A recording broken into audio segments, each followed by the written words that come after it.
Hey everybody, how you doing? It's the Heathen DriveBYE here. Sorry I started a little bit late. That's no big deal for me, but today we got Kendall Hopkins, right? Is that how I say it?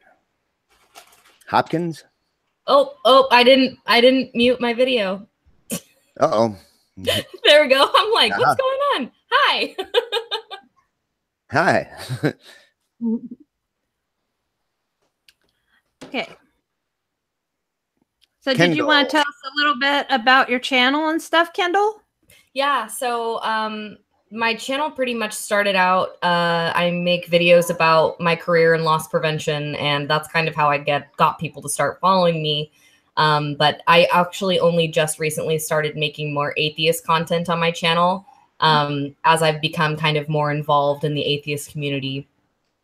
So it's actually been received really well, which is something I wasn't really expecting. Because, you know, a lot of the time when you switch up your content, people are like, oh, nope, this is not what I signed up for, and they'll leave. But my audience has been really supportive, which is really nice. That's good. So what was it that you said you were into before? Oh, loss prevention. That's what I do for a living. Oh, yeah. What was that like?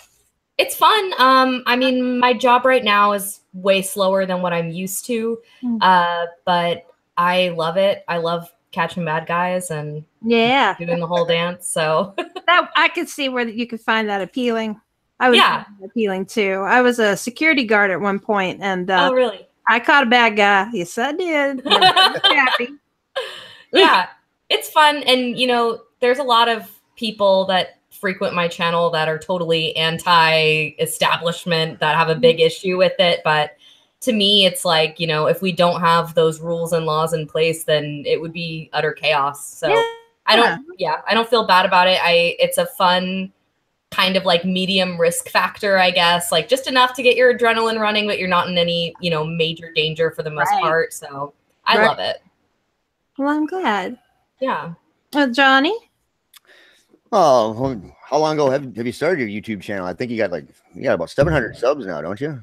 Yeah, I started it, let's see, it would have been like November of 2017. Okay. So I've been around a little bit over a year now.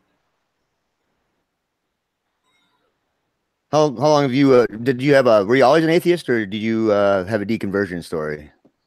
Not so much of like a major deconversion. I think I've always been, you know, to some degree, I'm like a big fantasy person. I love like everything magic and fantasy and stuff like that. But I think God was one of the only things that I really couldn't get behind. Like I remember when my parents, I was way too old to still believe in like the tooth fairy and Santa Claus. And when my parents told me that they weren't real, the first thing out of my mouth was, well, what about God? And they all said, you know, they both, oh, no, that's real. That's real. And I think that kind of sent me in a spiral of thinking, you know, like, well, wait a minute, what? Yeah. How does that work? Yeah. Yeah. But I mean, you know, my parents have known for a while that I'm an atheist. They are just now kind of in the process of coming to terms with it.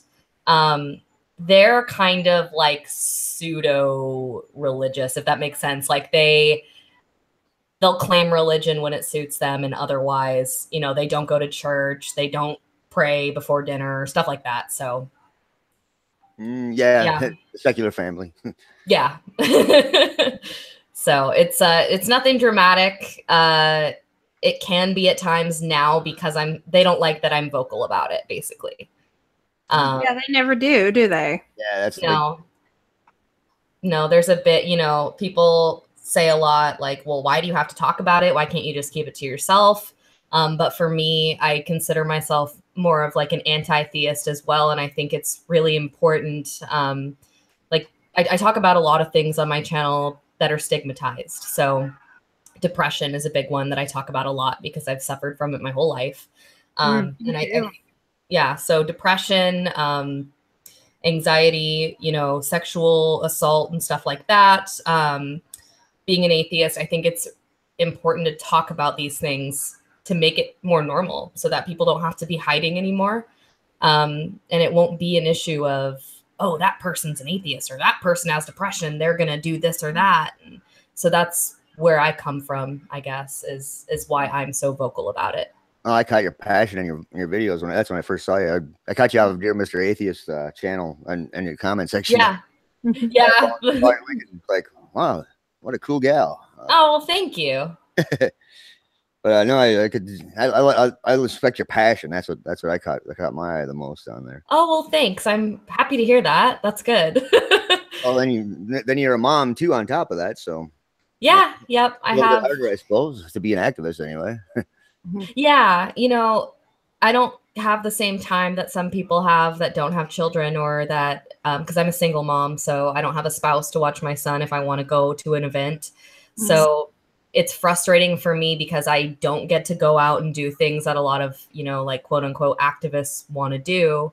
So I guess this is like the next best thing that I have, and it actually works. Like specifically with my depression series and stuff like that, I've had people message me and tell me like, wow, like, you know, either my kids or my spouse or my friend suffers from this and I never understood it, and now I'm able to understand them better and help them better.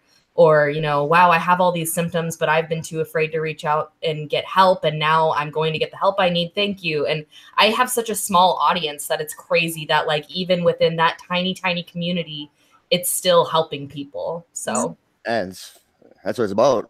Yeah. And it's awesome. I just love it. So it's a very fulfilling feeling. Yeah, it is. To help people, and it's mainly like having just somebody, knowing that somebody out there is relating to what you're going through. Yeah. It just takes a lot of that weight off of someone who is feeling down. It does. Right. Wow. And I try to say the thing, you know, even the people that are making content about those things, I think there are things that are very like raw and uncomfortable to talk about, and even sometimes vulgar. And I'm not afraid to say those things. And I think people like that too. Yes. Like when I talk about my depression, I'll straight up say things like, you know, sometimes I want to fucking slit my wrists. You know what I mean? Like I'll say like very, very uncomfortable things, but I think that's, you know, everybody who suffers from depression has those thoughts. Yeah. So why can't we talk about it? You know? If we were able to talk about it, it would, for one, it would kind of normalize our condition. Because there's a lot of us who have depression. I have bipolar, so I have the bipolar depression. So I understand. So, you know, and the talking also helps with that need that you have to have a sense of community. And if you feel like you have something to live for, like that community. Yeah, absolutely. Then, you know, you're going to be a lot better off. Yeah. So I'm sorry to interrupt, but Christians have more babysitters then too? What was that? Do Christians have more babysitters or something too? Oh, maybe. I mean, I know that a lot of my daycare options. I don't know why. I was just thinking about that. Maybe a lot of the daycare options that they have are Christian. Yeah, I think a lot of them are, and people, you know, if I'm ever struggling to find childcare, they're like, "Oh, go to a church." I'm like, I don't want to fucking go to a church. That's the thing, you know. Like, if you want to raise your kid to be open-minded, it's probably where you don't want to. Yeah, and I think that there's a huge misunderstanding there. Like, oh, why? You really think we're that bad? What's the worst that's going to happen? Well, it's not. I'm sure that there are wonderful people there that would be watching my children or my child, you know, but. Well, I don't even the peer pressure, you know, from the group of the kids, you know. Right. And there's going to be, you know, religious themes, and I'm just not comfortable with that. I don't want my son to feel any kind of indoctrination whatsoever. You don't want your son learning about Noah's Ark and yeah. I mean, kids can be mouthy, right? They come back at you and they'll be like, well, Miss so-and-so said that this happened. And they do. Like, no, you know, no, honey, that's just something some people believe. Well, they said it did. So, you know, I don't want to go there if I don't have to. I know people my age that do that. Yeah. Well, Bobby's dad said, so. So I did have a question for you. What are some of the most difficult aspects of being godless and a godless single mom? I mean, oh geez. I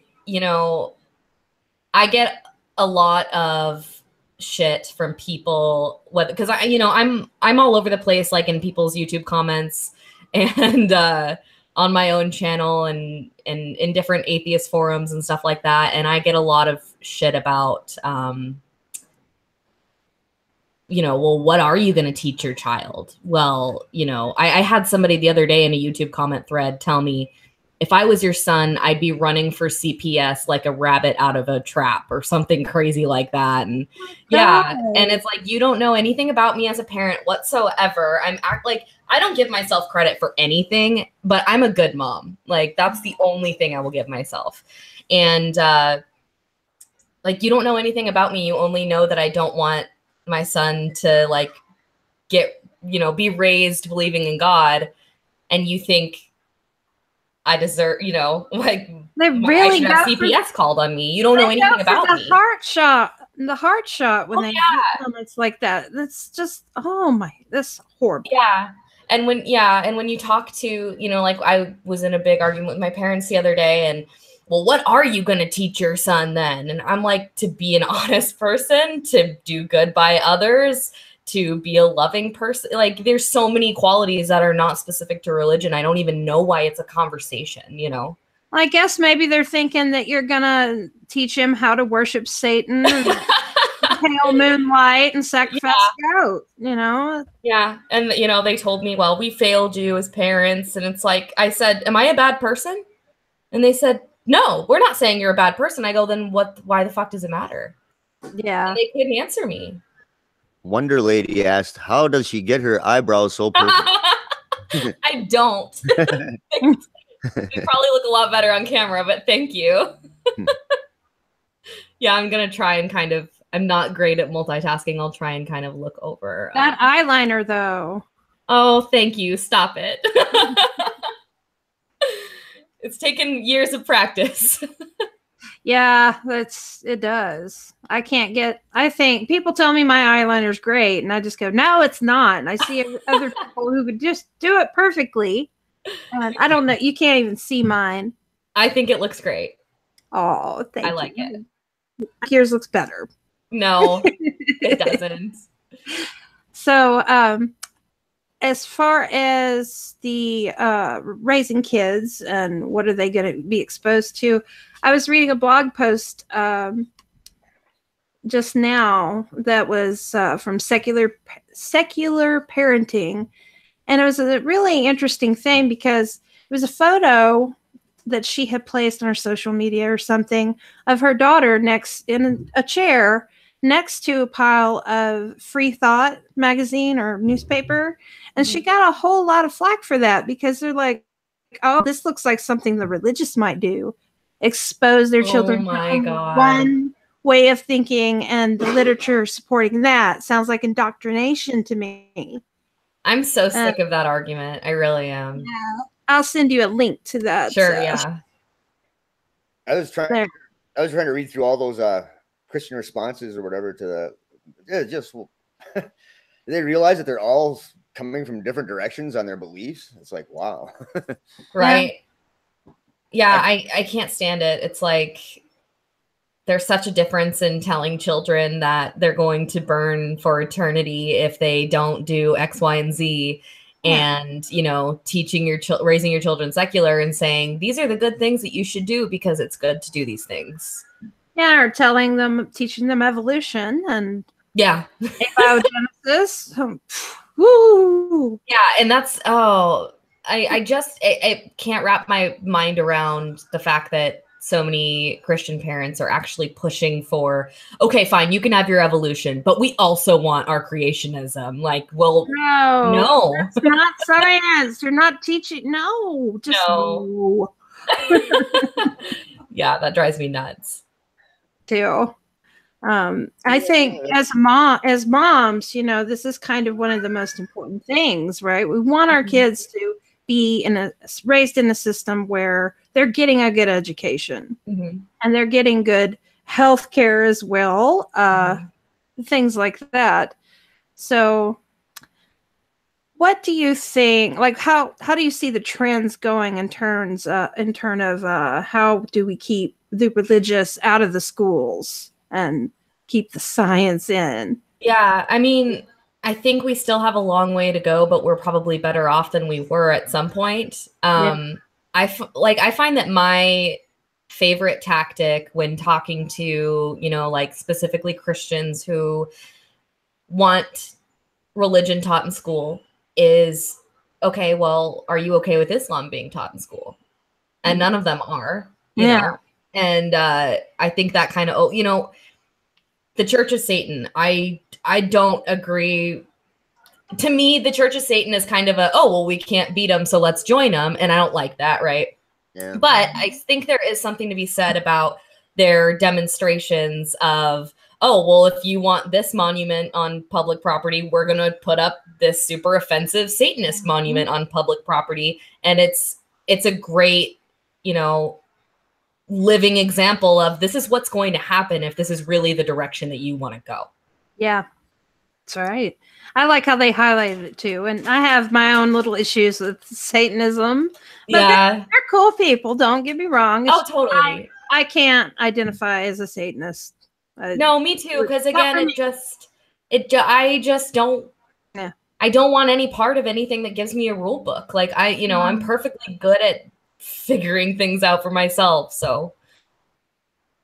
Yeah, agree. It's like you do you, boo. Yeah. You do you, boo. You do it. Yeah. You. Oh, I wish I had a bear. I know I've said it. I'm sorry. Do you need me to like hide it? No, just like transport it to me, you know, like in Star Trek. I'll do my very best, but I can't make you any promises. Cool.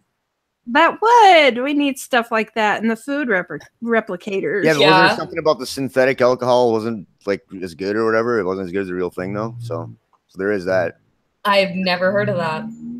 Oh, do you mean you just mean like a shit, what's it called? Synthahol is like what they call it. Or alcohol-free beer, stuff like that. I think it was a science fiction futuristic thing that was called. What did I just say? You probably got that from Mr. Atheist, didn't you? No. It's all his goddamn robot talk. I'm a trick nerd. Alcohol-free beer. I'm sorry. No. Yeah. Synthahol. That's what it was. There's a word they came up with on Star Trek for it. Synthahol. It didn't get you drunk. Oh, okay. Yeah. What's the fun in that, right? I know. Yeah. That kind of defeats the whole purpose of it. Yeah. So, do you get a lot of flack from like theist friends and family in terms of how you raise your kids? I think everybody that knows me knows I'm a good mom. So I don't really get flack on exactly, you know, like how I raise my kids. I think I get more flack for being more anti-religion because my friends and family definitely take that really personally. And I think they take it as an attack on them as people and them as parents. Why do you think they react that way?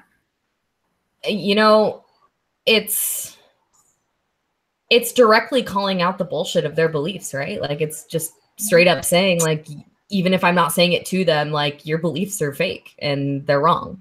Yeah. And they do damage. And that, you know, that doesn't feel good for people to hear. I don't necessarily blame them. I just wish that they would maybe hear me out, maybe listen to some good atheist content, like go listen to the Atheist Experience for a little bit. That's, you know, a huge game changer. But yeah. Yeah, I haven't seen too many Christian arguments that compelled me to do anything, to be honest with you. But yeah. Yeah, neither have I. And like Janet just said in the chat, because it's part of their identity. It is, you know, in the same way that being an atheist is part of my identity and your guys' identity. It's, you know, I live my whole life like surrounding myself with other atheists and talking to them about atheism and doing stuff like this. and they do the same thing, but with their religion. So of course they're going to feel, you know, personally attacked. Have you ever, go ahead. Sorry. Oh no, I was always an outsider. I grew up as an atheist, and I don't know. Oh, really? So I guess I was a nonconformist, so that's sort of that. But last 2 years, I've gotten back into the community or whatever with it. So okay. Otherwise, I'm an introvert loner, like most people are on YouTube, huh? Yeah. I was raised fundamentalist Christian. Okay. And then I became an agnostic. I still believed in the supernatural, but just not the Christian faith. And after my mom died 10 years ago, I started getting into New Age. So, yeah, been quite a wild ride. Yeah, I kind of held on to some superficial beliefs until not that recently, actually. Like you know, and you're gonna judge me. No judgment here, honey. No. So, you know, I didn't believe that the stars determined who we are, yada, yada, yada. But I love astrology as a hobby, right? Like, I think it's really fun. Girl, yeah. I think it's really funny to say, like, oh, she's an Aries, she wouldn't fucking get it. Like, you know what I mean? Like, I just like the whole thing of it. And so for a while, I kind of, Janet, do not. for a while, I kind of held on to that a little bit. Like, well, there's so many coincidences. Like, there has to be kind of at least some truth to it. And then I realized, like, no, there's really not. It's so generic. No, I was just going to say, it's all generalizations. It is. It's absolutely exalted Saturn in Libra in the 9th house agrees with you. Yeah, okay. See, I'm a Libra, and I very much feel that I'm a Libra to a T, but I think everybody feels that way about their signs, and it's all bullshit. But I like it still. It's fun. And for a long time too, I believed still in like I didn't really necessarily believe in like the traditional sense of an afterlife, like you go to some other fucking realm, right? But like like spirits and ghosts and stuff like that. Just because I've had weird experiences in my life, and it took me some time to actually go, okay, just because you can't explain this, it doesn't mean therefore ghost, and that's okay. Yeah. So I still I love that everything horror and creepy and, you know, like spirits and stuff like that. I love that stuff, but I don't actually believe in that anymore. So yeah, it took me some time to get out of it. Yeah, but it's been a year. Yeah. Yeah, I was always too skeptical though. Did I drop out? Yes, I'm back now. Oh, okay. My internet does that to me sometimes. I'm sorry. Oh, no. What were we talking about? Science. We're talking about belief. Ghosties. Science. Woo. I liked that movie, Practical Magic. I don't even remember. And I thought it was so cool how they could just, you know, put some herbs together and then just fly off of the roof and do all these. I'm a big Harry Potter freak myself. I absolutely love it. I can just like sit there and cry about how much I love Harry Potter. Harry Potter's good too. My daughter's more into it than I am, but yeah. Yeah, I absolutely love it. But so Johnny, what else did you want to talk about? I was hoping more people have questions, but yeah, does anybody have questions? Let us know. Tag one of us. No, she's not that interesting. We're good. We did have a Star Trek thing going on. Yeah, well, you know, that was fun. Oh, the cute quantum, that's what sold me on Star Trek The Next Generation. That was the greatest character ever. I don't know what it is, but hold on. Are you okay? Okay, he's okay. I don't know what it is about like sci-fi stuff, but I just can't ever get into it. Like I don't kill me. Don't like Star Wars. I don't like you anymore now. Don't like Star Trek. I know. It's fine. It was gonna happen eventually. I I don't. Oh, do you feel that misogyny is an issue in the atheist community? Let's come back to that in a second. Let me finish my thought. I don't know why I don't like space stuff. I've always been like a medieval fantasy kind of person. Okay, that's all. That's all. About Lord of the Rings kind of stuff. Yeah. Yep. Yeah. I like it all. I like that stuff. Yeah. So misogyny in the atheist community, I don't. Oh, hi, Phil. I don't see it as prominent as I do in other groups of people. But obviously it exists on some level. I think it exists in every group on some level. I think more so I deal with it from theists than I do with atheists, because a lot of the time it'll be kind of like an insinuation of, oh, you're just a stupid woman, like it's fine, you don't understand, you know what I mean? Like that's the kind of tone that they give in their comments to me. But within the atheist community, I don't really think I've experienced it specifically, no. We're here, we're uncomfortable, and we want to go home.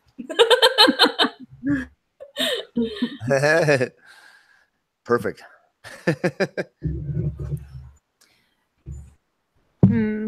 Daggers and Jags. It is kind of, I don't know. And what has your experience been? Whenever I let go of the whole woo stuff, which was a little over a year ago, I found groups like on Facebook, which is probably mistake number one. Facebook. But I found atheist groups in Facebook, specifically ones dedicated to the Four Horsemen, like Hitchens and Harris. And I found it to be just riddled full of misogyny. Really? It really was. And there were a few groups that weren't like that. Mm-hmm. But, and even in the groups that this was prominent, there were people there that would speak out about it. Yeah. But it's just kind of like, it seems like there were trolls, really. Yeah. But still, because a lot of these groups, they have the principle of, well, we don't censor here, so they just let people say whatever. And when you do that, you get some pretty vicious comments. So it wasn't really when I was first becoming an atheist. So I would say that the atheist community has some work that it needs to do in that regard. Yeah. Janet said, we've lost a couple of prominent leaders due to accusations of sexual assault of women. Does that change any opinions? It does. I mean, I 100% validate that, and I believe that. And, you know, I'm sure there is an issue. The way I was trying to answer is just like from my experience, have I dealt with a lot of misogyny like within the atheist communities that I'm a part of, which I haven't in my personal experience. So I hope that kind of clears it up. Like I'm sure it is. I'm sure it is prominent. Yep. It's such a shame too that 2018 we still have all this stuff hidden beneath the surface. Yeah. The one good thing about it, about being able to see them online and on YouTube or wherever, is that we can now recognize it, so we can deal with it. Right. We know who these people are. They're showing themselves for who they truly are. And so... Shock at first, though, I'll tell you that, when then people got a little more bold. Yeah, they did. They felt empowered. Yeah. And I think that this next wave will be us that's empowered. Yeah, it's the way it goes, I guess. Yeah. But we're much more fabulous when we're empowered. Oh, extremely. And we're much smarter. And prettier and better. I'm just kidding. What, I'm not pretty? Oh, you're beautiful. Thank you. I'm intimidated. You'll really be intimidated when you see what he can do with that hat. Oh God, what does that mean? That did sound weird. You gotta do it, Johnny. Do it, Johnny. All right, I'll try. Do the hat. Oh, so close. Almost damn. Close enough. Yep, officially way more intimidated than I originally was. Thanks, I'm talentless. Told you. I just learned that last week. No. Yeah, I did. Oh my God. I used to play a lot of frisbee, so yeah, it actually came natural. Paid off all those years of frisbee. I know. I was smoking pot and playing frisbee on the beach. It paid off. That's too funny. I suppose that there's definitely something to be said for a kind of, there's like some atheists that take it a little too far and they go into this realm of like men are primitive, creatures, and we've always been dominant because that's how we were, how evolution designed us.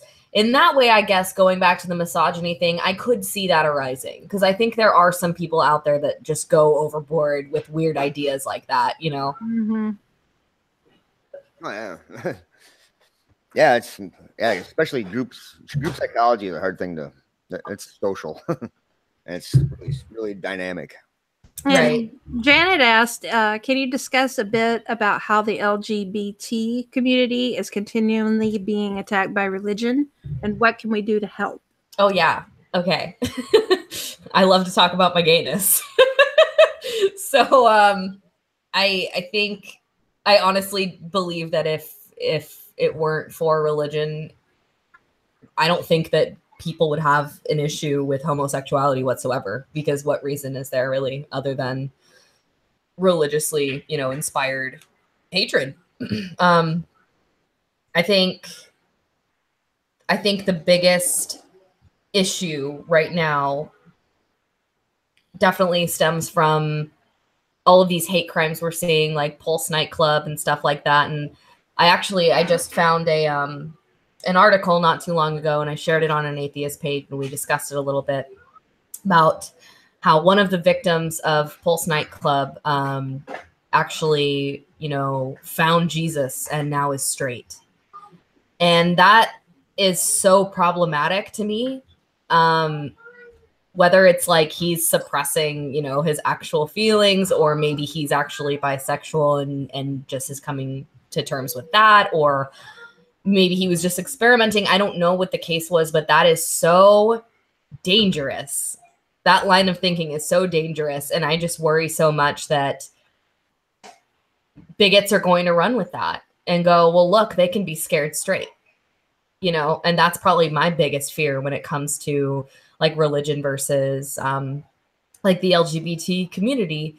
And I will say also, on a slightly unrelated note, it absolutely boggles my mind when we see people in that community that twist the Bible to fit their narrative and say that God loves them anyway, instead of just abandoning religion altogether. That's something that I really can't wrap my mind around, Yeah, me neither. Well, they assert something. They're asserting that it's real, and then you're supposed to, yeah, I can't use that. Yeah, I mean, it's the same thing with women, how many times in the Bible does it say women need to sit down and shut up? And yet so many women are, oh no, well, he didn't mean that.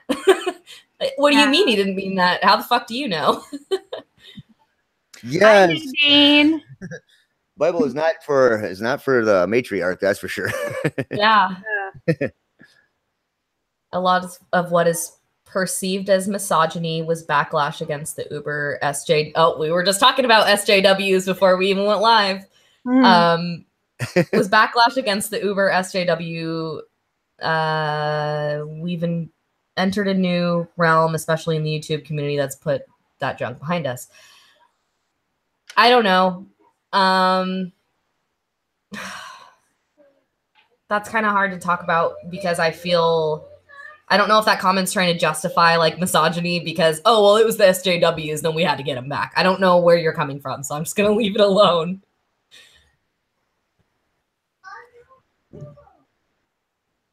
Oh, he's not justifying it. Okay. Yeah, I mean, if you're just observing it, that could be true. I mean, there's people like that I just can't even begin to understand why they have a following in the atheist community. Like, for example, Ben Shapiro. I can't fucking stand the guy. I can't even click his videos because I will want to fucking blow my brains out. Yeah, or Jordan Peterson too. Like, it's I guess in that respect, misogyny still exists. I call him the stupid person's intellectual. The more Jordan Peterson talks, though, the more he's starting to look what he really is. He's starting to show us what he really is, I think. Which one? Jordan Peterson. Oh, yeah, yeah. The more he talks, the more he just makes mistakes, and it's like, oh. Yeah, it boggles my mind that people watch him and go, oh, yeah, he knows what he's talking about. Like, I know. What? No, he doesn't. What do you think, Mrs. Snarky? Do you think that was the same kind of thing like that Jessica Schwab has or whatever, that she had that power? I don't think I even know who that is. Peterson kind of does. Jessica Schwab. Yeah. Yeah, where just they adore the person so much that even though if they make a mistake, they don't see it at all. Yeah. This woman went like burped like this and made a big production about it in a room full of people, and everybody saw it, and all that she had to do was go, it was him. And then they all started berating him and saying, you shouldn't do that in front of her. How dare you? And yeah, I don't know what gives people that type of charisma. You know, that's only something they see in D&D characters, right? Well, if you meet Jessica, you'll see why. She is very charismatic. She's a sweetheart. Oh, yeah. But Jordan Peterson?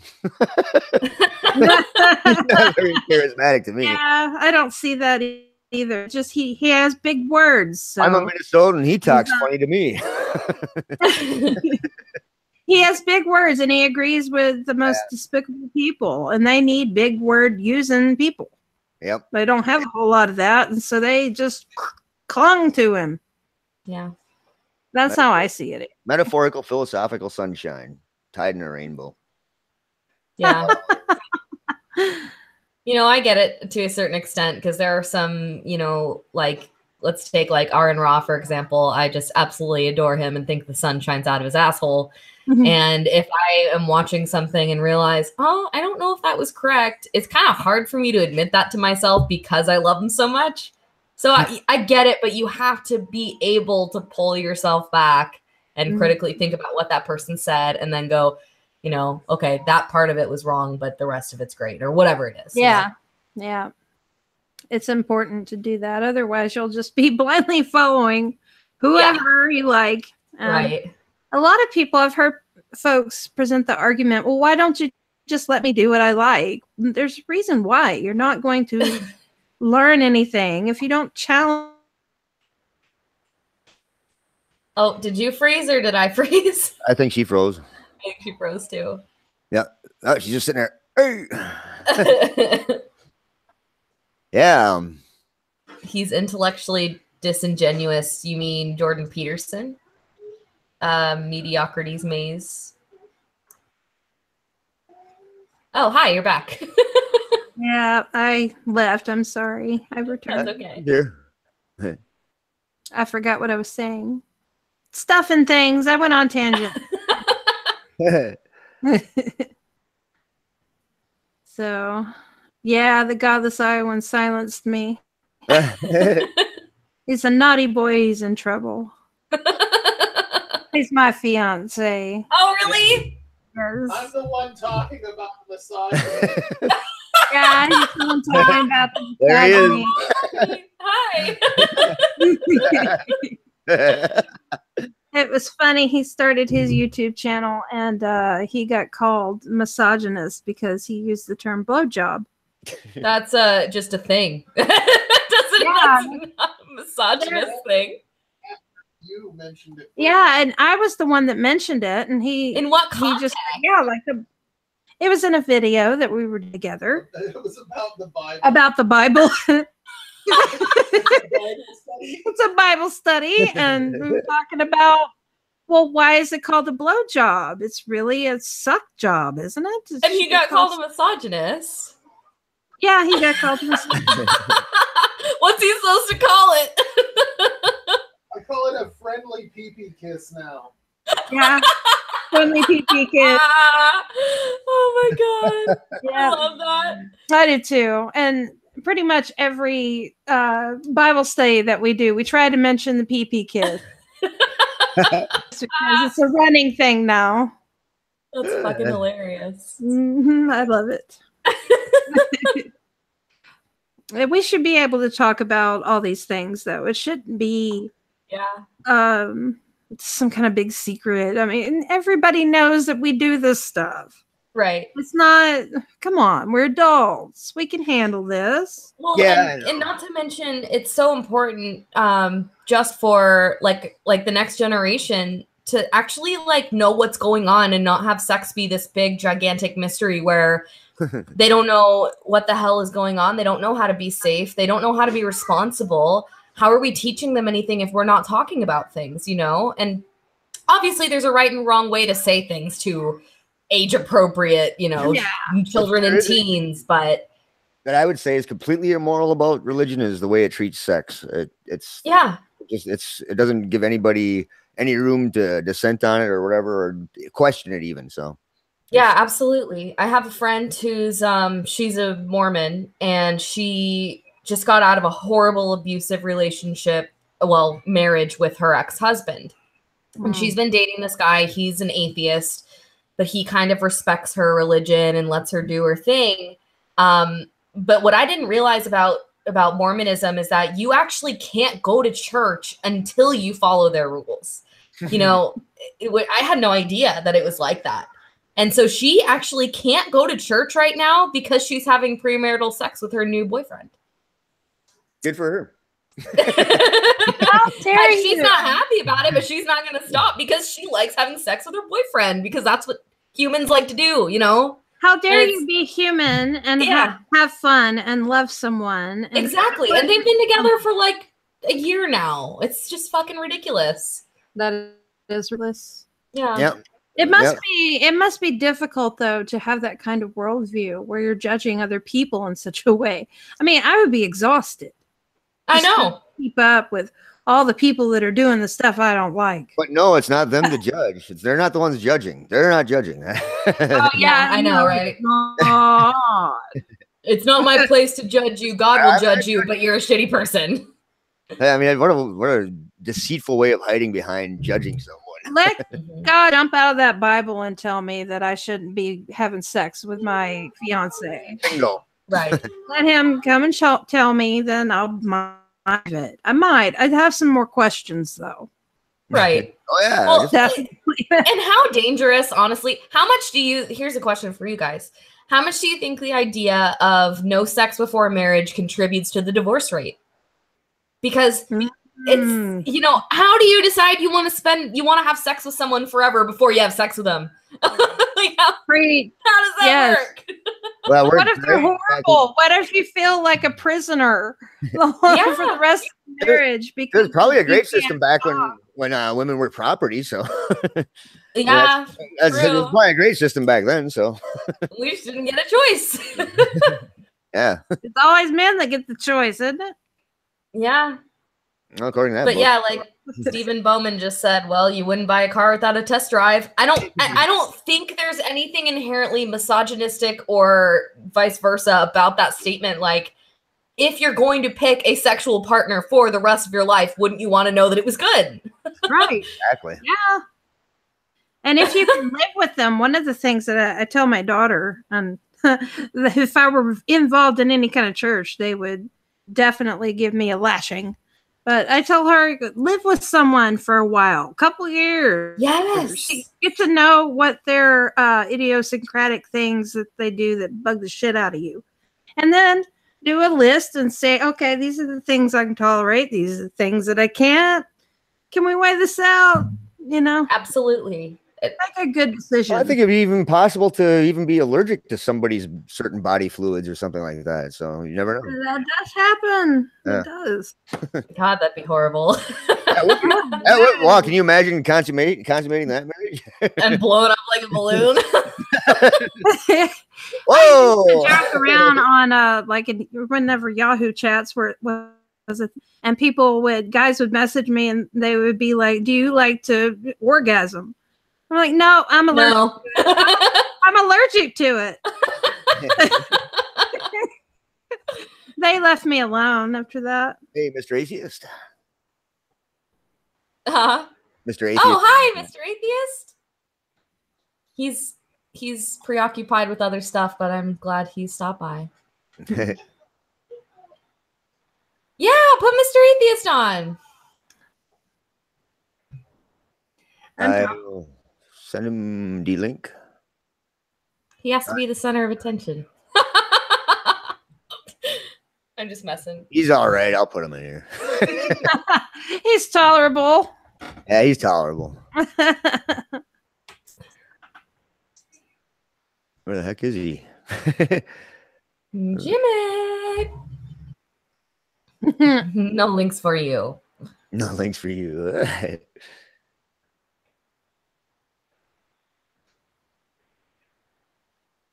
But yeah, no, I agree with the whole you need to live with. This is actually the same friend, the Mormon friend. She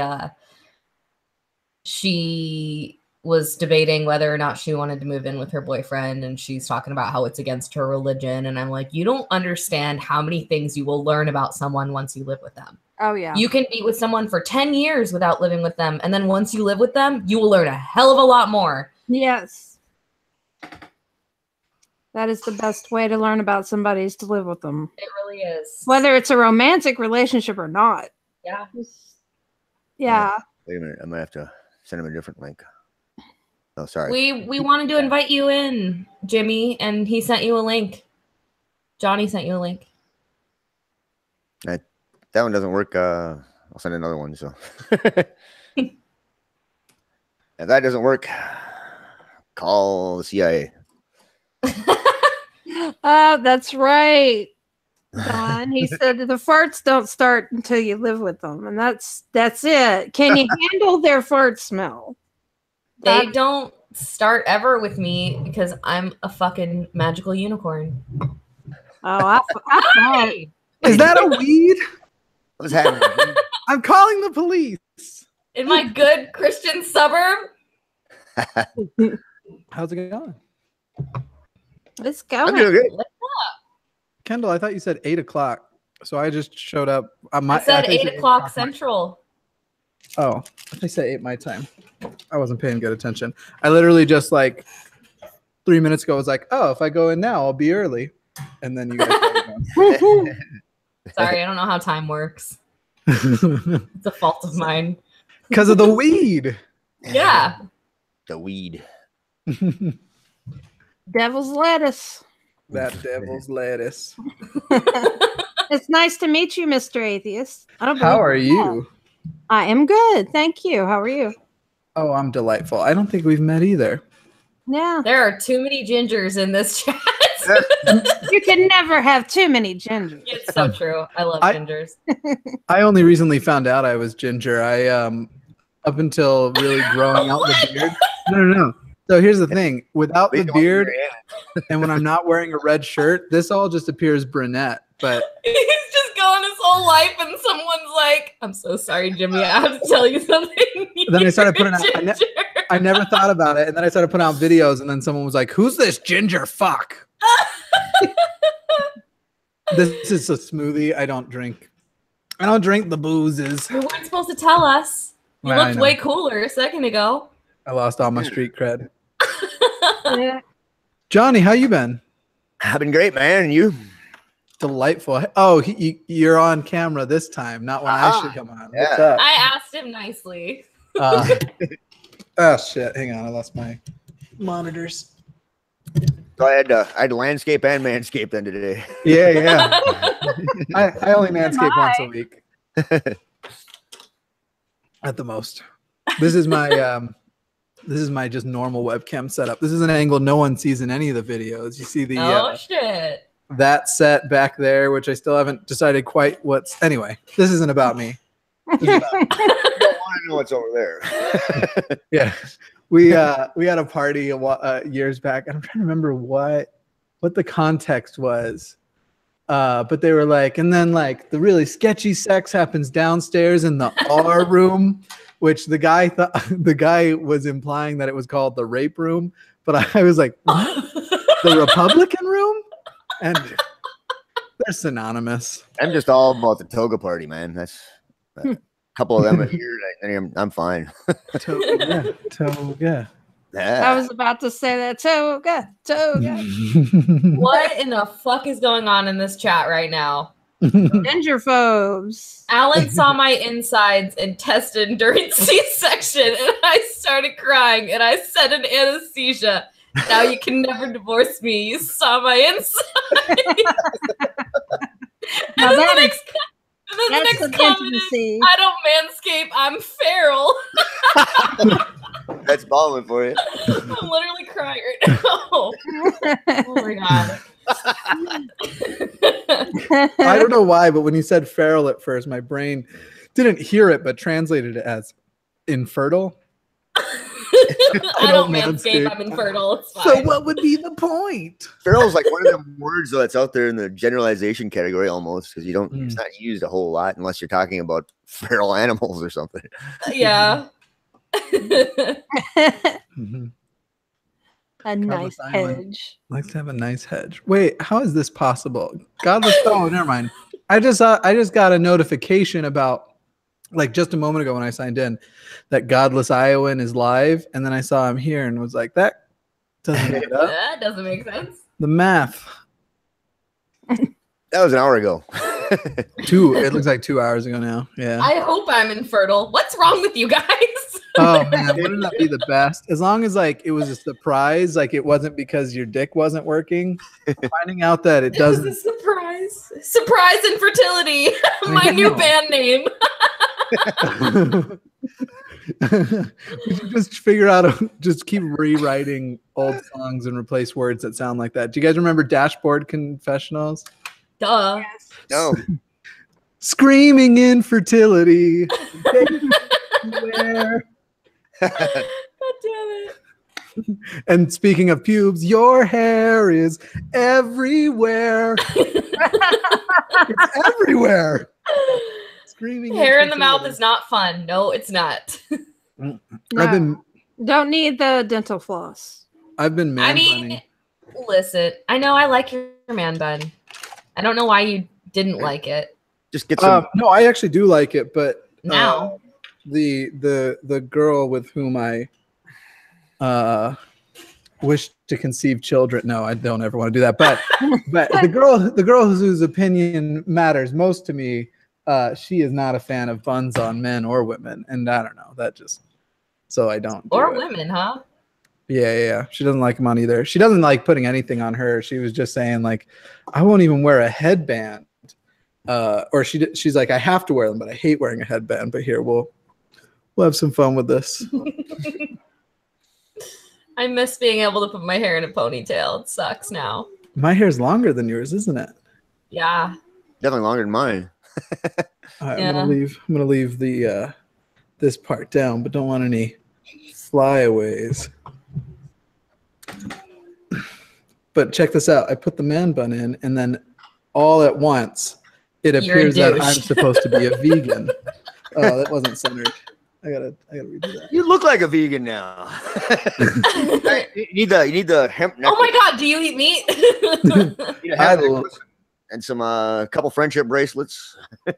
I'm cooking buffalo chicken in my pressure cooker right now. I feel like I started out redeeming myself, and then I said pressure cooker, and it was like, nope, he's back to food. What the hell are you doing inside? Get out and plant a tree, man. My girlfriend is also feral, so she just wears ball caps. Actually, we are all feral and unusually tall. Who are you? Where did you come from? That's Stephen Bauman. He's a geologist. Apparently, everyone's amazing. He is. Apparently, everyone's making me cry this whole time. Apparently, everyone is surprised to find out that I'm tall. I guess I have a short man's face. I'm 6'2". Shut up. Yeah, and then like in person, people are like, "Oh, no idea how tall you were," and it's like, yeah, I wouldn't guess you were that tall either. Yeah, I'm only 3'6". Oh man, I'm 5'5". I'm somewhere down, there right? in the middle. Yeah. When did this chat become a discussion about pubic hair? Now. Wait, before I came here, this wasn't a discussion about pubic hair? Laughing. It was. I feel bad. I shouldn't have jumped in. I feel like after Sunday Mass, everyone knows that all that's going to happen is I'm going to show up and everything will become dick jokes. I like dick jokes. Fine. I am gonna have to drop out though. Oh, okay. Well, it's really nice talking to you. Yeah, Good to meet you, Mrs.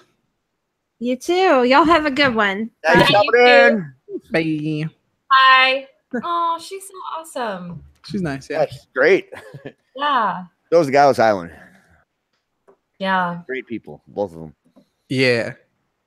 I like to shave mine and do a question mark, so all I have to do is get naked. And Mrs. Snarky answers the question. Jesus. So what's your next project going on there, mate? What are you Who are you working talking on? to? Yeah, which one are you asking? Talking to a vegan over there. Vegan. Do I need to take the bun out? Well, Kendall and I are actually working on something together. I had something coming out tomorrow, but that's now looking like it might not happen because it was something I had put together with Brilliant Doubt, and it looks like the video files on his end somehow got corrupted. So we may end up having to redo it, or it'll just come out later in the week. If you ever think that you have it tough making videos, watch the video that I put out today. I was throwing 60-pound rocks all day long. Pretty intense. Man, that ain't my life. I'm an artist. It is for the Says art. the man with the man bun.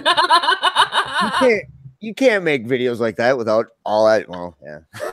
Nobody wants to just watch me at my computer editing photos. I guess maybe somebody would. I don't know.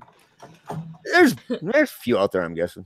It's a totally different market though than what we're going for. So it wouldn't make much sense on my channel. I imagine at some point I might do like a video of me creating. I won't show all the tools because I don't want anyone to steal it, how I do it, but me creating like one of my caricatures or something. Yes, I might you should do that. I would watch that. Yeah. And just talk about I want to say talk about to your channel. That's very signature you. Yeah. Which is on purpose because nothing is the official logo. We have that one cartoon logo that one of a guy who helps with the editing, he or used to, I don't know if he is anymore, but anyway, a guy who helps with the editing, his fiance made me that one cartoon logo. But the whole point is to not make anything the official logo. So when the day comes that I am big enough to do merch, I'm not limited to one logo. I've got all of my caricatures that I can make into cartoon panels, fucking shirts, fucking whatever. Yeah, that's a good idea. I got about four characters that I got on videos. What's that? I got about 4 characters that I got on videos. Nice. On video. I have a Bitmoji. I got 4, through my couple of years of doing things, I've come up with like 4 different characters. I got you. Now, if only I could take and combine them with my impressions and not get a copyright lawsuit, like make a big football head shaped character who happens to talk exactly like Stewie Griffin, but isn't actually Stewie Griffin, despite him wearing red overalls and a yellow t-shirt and having a football shaped head like Hey Arnold. I wonder how much you'd have to change it to not get in trouble. And then at that point, like I'm it's just like being British. Stewie with a man bun. Yeah. I guess nobody has picked up. It's not a very good impression, but when I first start my episodes of Dear Mr. Atheist, where it's Dear Mr. Atheist, how can an atheist even have morals? That originally was meant to be like an homage to Richard Dawkins, but apparently it doesn't sound close enough that anybody has pointed it out. Yeah, no, I don't. It doesn't. Might be. Yeah, didn't quite make it. How about a young Dawkins? Yeah. It's Okay. like an adolescent Dawkins, okay? He has such a generic British voice that all I was trying to do was take his British, which it's like a South London, I think, is where It's his comes from. Sophisticated. I love And just make listening it to him sound a talk. little bit mad. Accent. Yeah. Right around there is where he's going to talk. You atheists Oh. are just a bunch of libtards. See, it's too stewy. That's the problem. You got to steer away from it. If you Richard Dawkins happens down. You have to be a little bit like that.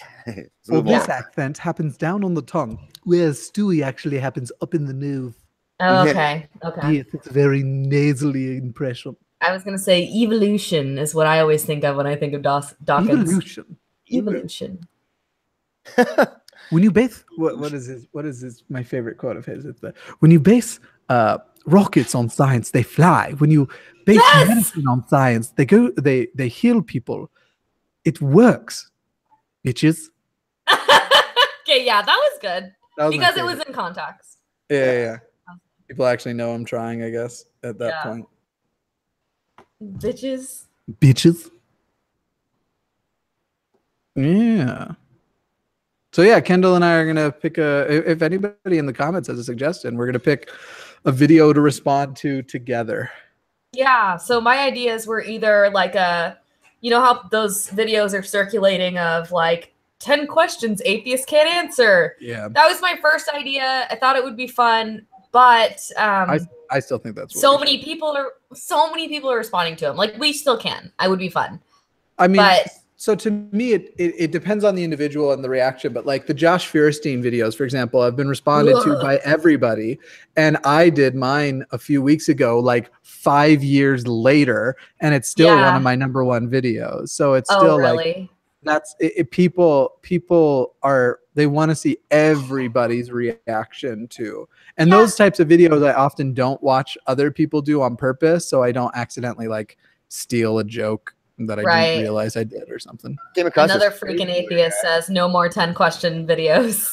See, that's like me and Jimmy had this conversation last night. Like in my mind, I'm like, I want to come up with something that people haven't done a million times before.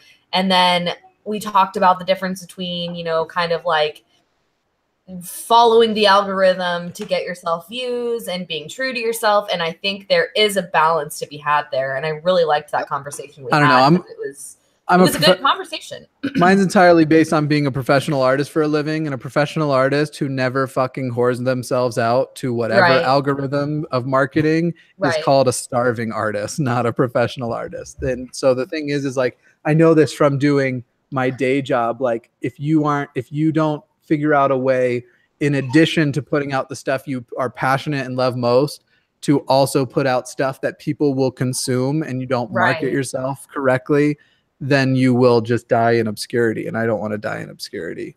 No, so you're absolutely right. I agree 100%. The question is, and not that another freaking atheist is going to be what I decide the entirety of the future of my channel on, but is that individual saying no one else should make those 10 question videos, or no one else should make reactions to those 10 question videos? I think he means reactions, but we can let him answer. I think there's plenty. I can't tell from the thumbnail if it's a he or a she or a they or a whatever. Another freaking atheist is a guy. Okay. I think the more diversity we have on answering the same questions, that they keep on ad nauseum them back. So. Yeah. Well, my other idea was something like the first one I came up with after that was there's this really awful slam poetry kind of thing of this horribly cringy mother about being an anti-vaxxer. And I could fucking put so much commentary on that. And I thought, well, you know, Jimmy has done a vaccine episode. It'd be fun for us to react to it, but it's true. It would be kind of awkward to split up into 2 parts because it'd be more fun to do live and one for his. Let's do that one live sometime. But yeah, we need something that we can break into. So in the trying to be a whore and market, I like those things where people collab and they'll do part 1 on one channel and part 2 on the other. So specifically, we're looking for a video that is conducive to that we can split into 2. Another freaking atheist. I think I was specifically not assuming your gender, but I watched your episode on this channel, so I already know. My bad. I didn't even realize it was a video person. I'm sorry. I'll get around to it at some point. I am watching so much content every day just to catch up with everybody I'm meeting. But what I think we wanted to know was which thing you meant. No more 10 question videos or no more 10 question reaction videos? Hey, it's I want do another 10 questions, but all different equations. What's that? Differential equations. What does that mean? I'm not smart enough. What a differential equation is just a type of equation in calculus. Yeah, that means nothing to me. Yeah. Did you see Eric's here? He said no more 10 reactions. Yeah. Oh, Eric! Yeah. I would like to. I think maybe I'll watch a few different reaction videos and see if there's anything that I know that Jimmy and I can bring to the table that hasn't been said already. But no. Wait. We don't have to have all original thoughts. That's impossible. But the point is that you put it out in your voice and your unique way. Yeah, but if you're regurgitating the same thing that's been said 8 times by other people, what would the incentive be to watch that? Okay. And my answer is every one of us has had a teacher who was teaching us a topic that we did not vibe with their method of teaching. And then we had another one where you're going with chemistry. I thought chemistry was like super hard because the first teacher I had barely spoke English and I didn't understand. Did you say stop? I said sucked. No, I wouldn't tell you to stop. I'm sorry. Then I found out it was like really easy, and I mean, not for everybody, but I really enjoyed it and it vibed well. Like it went well in my brain when I had a teacher who spoke to me in the way that I can be taught. And so it's that nothing. I have yet to come up with an original idea about atheism or secularism. However, my experience coming into atheism is obviously unique to me. My experience, how I apply it to my life is different, but also the way I articulate things are different. But the idea in and of itself, when I debate a creationist and I'm debating them on the basis of modern evolution and biology, I'm not saying any original thought because you can't if your position is in a scientific place. Right. Unless you are, in fact, the scientist who discovered those things. But I think that you do bring something different to the table, just like I bring something different to the table as far as like for you, you know, like there's not a lot of ex-Mormons on YouTube that are popular that are making content specifically about Mormonism. They're, you know, you like specifically your Pascal's Wager video was fantastic because it broke it down in a way, like you had said, yeah, that made sense to me. But I've watched 1,000 of them. Right. And I think that you put your own twist on it. You put, I don't know how to word this. It's like you put it in words that made sense to me without regurgitating the same fucking shit, right? Which you're kind of making my that. Yeah, you're kind of making with the Pascal's Wager. You kind of make my point for me when you said you watched you watched 1,000 Pascal's Wager videos. Fuck you, Jimmy. But mine was the one that resounded. Welcome to the Jimmy and Kendall debate. This is not Johnny DriveBYE's channel. Is this a debate? Because I'm not feeling challenged. No, I'm kidding. I'll just become the douche. Yeah, I'm just saying. I've gotten that from a couple of people. Not that I'm trying to suck my own dick about my Pascal's Wager episode, but you never do that, right? You never do that. No, I have too many ribs. The thing. Thank you. But I've gotten it from a few people who were like, whoa, you put this in a way that I hadn't seen before, and I really like that. Yeah. But it's not brand new. I mean, no single part of it is. The way I illustrate it, where I did the pictures, I've never seen that personally, but it wouldn't surprise me if somebody was like, you know, that you like that exact thing happened, because you can only translate the same fact in so many ways. I guess here's where I'm coming from, right? If I look up Pascal's Wager on YouTube, and I see 8 fucking videos of the same, like, you know, different people doing it, I generally will be like, fuck it, I'm going to watch something else because, like, I don't know who to watch. Like, that's how I think of it. Like, if somebody looks up 10 questions atheists, right? And then they see just, like, our fucking faces next to the same 8 thumbnails that have the same shit. Like, what is going to stand out about that? You know what I'm saying? And I get that. I'm not doing it as much for... While it's friendly to the algorithm and there are 100 Pascal's Wager videos, I'm more doing it for the person who goes, holy shit, this resounded with me in a way that's never resounded. And now I'm going to go share it out with my friends. And I'm doing it for the people who have come to my channel and subscribed because the particular way in which I articulate things resounds with them in such a way. So it may be that that 10 questions that every single one of our atheist YouTuber friends has already answered, that when we do it for the first time, our fans really feel like the point was made the way they need to feel it made or see it made or hear it. Atheists are outnumbered. Big time. The more of us doing that, the more chance it is of that's a good point too. Yeah, that's true. We need more of us doing stuff like that. Yeah. All there is to it. Even if even if you think it's cheesy, it still might not be to somebody that's just coming out of their thing. So if every single atheist YouTuber makes a video about Pascal's wager, that's still 2% of the number of religious people who've made a video about the Sermon on the Mount, for example. We're way outnumbered.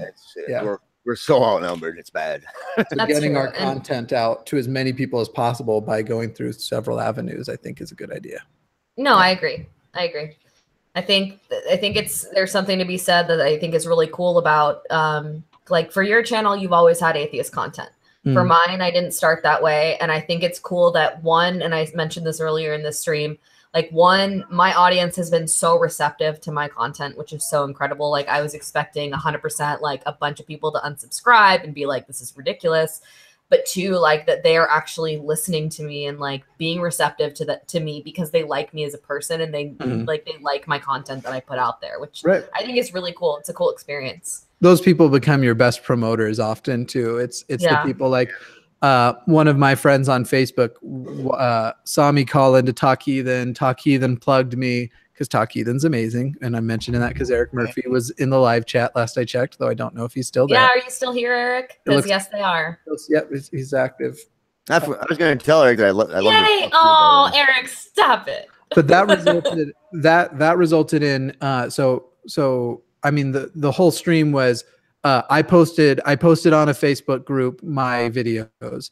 Janet sees them, goes, I'm going to send these to, because I like it, Eric, go fuck yourself. Janet sees it. Be nice, Eric. No, fuck him. What the fuck? Did you read his thing? Fuck you, man. Yes. Be nice. That's one of my best. Eric's one of my best friends. So. You can hash it out.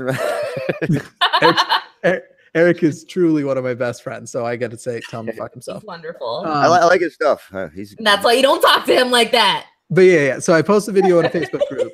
Janet Reyes sees it. She says, love this. I'm going to show it to Eric. She shows it to Eric and Jamie. And they're like, we're going to plug you. We'd love to work with you. We end up starting to do some stuff together. That gets seen by a random guy, a person on the internet who isn't a YouTuber, but his name is Brian Stiles. And he knows Genetically Modified Skeptic. He tells Genetically Modified Skeptic, check this guy out. This is cool. Genetically Modified Skeptic we end up meeting up together. He ends up tweeting me out. Shannon Q sees the tweet, and Shannon Q then takes that and is like, I'm going to put you in this Discord. I'm going to link you up through Twitter with all of these people. And that's how I ended up on the show with Johnny DriveBYE. That's how I ended up with Sunday Mass Light last night with Shannon, with Genetically Modified Skeptic. That's why I've got. So what I'm saying is it takes one fan in the middle of that cluster. It wasn't like, in my mind, I was like, okay, meet a YouTuber and then I'll meet more YouTubers and then I'll meet more YouTubers. But it took meeting a YouTuber, or it took making a fan who introduced me to a YouTuber who then introduced me to another fan that introduced me to another cluster of YouTubers that is blowing up. And so now I have all these collabs I'm going to work on and stuff. So that's why I say, like, I'm not making any of the videos for a mass. I'm not technically making it for an algorithm, but I'm making them algorithm friendly for those people that I resound with and who like me, because those people are your number one, like. Right. Which I totally get it. I completely agree with you. I think at this point I'm not like inherently anti-establishment, but I'm so like, no man, don't sell out, that like I feel bad like bending to these trends. It makes me feel shitty, you know what I mean? Like, even though if you want to get your message across, yeah, like you have to do shit like that. There's no way around that unless you get lucky. But you know, completely I agree with you, Jimmy. It's just my little girl brain that sometimes doesn't understand. Johnny, can I ask a favor? I'm trying to figure out how your just last statement there proves first cause anyway. So. Oh, okay. But can I ask a favor? Because it would be funny to me. Yeah, go ahead. Do you see in the live chat Janet Reyes? Yeah. Will you click the 3 dots and turn her into a moderator? So she's literally a moderator on every atheist. She's like a moderator on the Atheist Experience. She's on my channel. She's on Talk Heathen. She's on my channel too. Yeah, she's a moderator everywhere. It'd just be funny to me. Anyway, yeah. So my number one advice for anybody who's too mad about algorithms and marketing is go be self-employed, and you'll realize quickly, like, you can still make changes your way, even if you have to do with it in a way that fits in. That like fits in. It's like you just have to like conform to like society's like image of you, but like don't lose yourself. See, yeah, I know. I'm lame. I'm irrational sometimes. I can't help it, but I mod the world. Everybody wants to mod the world. Did this just become a musical? I'm confused. Don't all of my videos become? Oh, you guys don't. You've mostly seen Dear Mr. Atheist, so you don't see the number of times that I'll like finish a line and then I always cut out right after where I'll repeat the exact same line musically, and then I'll rhyme it with something to do with penises in the next one. Because you don't want hepatitis A or hepatitis B. I got that peanut back there. Can I reach it from here without pulling out? Oh my God, will you please? Will you please? Don't want hepatitis A or hepatitis B, HIV or HPV, measles, mumps, and meningitis, pneumococcal rotavirus. Just one shot will fight them off. Oh, 2 keys because I'm barely reaching. Probably not my most flattering angle either. Anyway. Janet. But like I remember I did the Mormon episode, and I was recording, and I was like, because they're coming for your money, and frankly, they're coming for your genitals. And then that's where I cut. But then what immediately followed was my shoulder starting to move and going, they're coming for your money. They're coming for your genitals. I suppose they lost them gold plates, didn't they? They sure did. Not Jah Witness. It's the musical stylings of Mr. Atheist. Go check him out on YouTube. He's fantastic. Kind of a dick, but fantastic. I am kind of a dick. That's fair. That's entirely fair.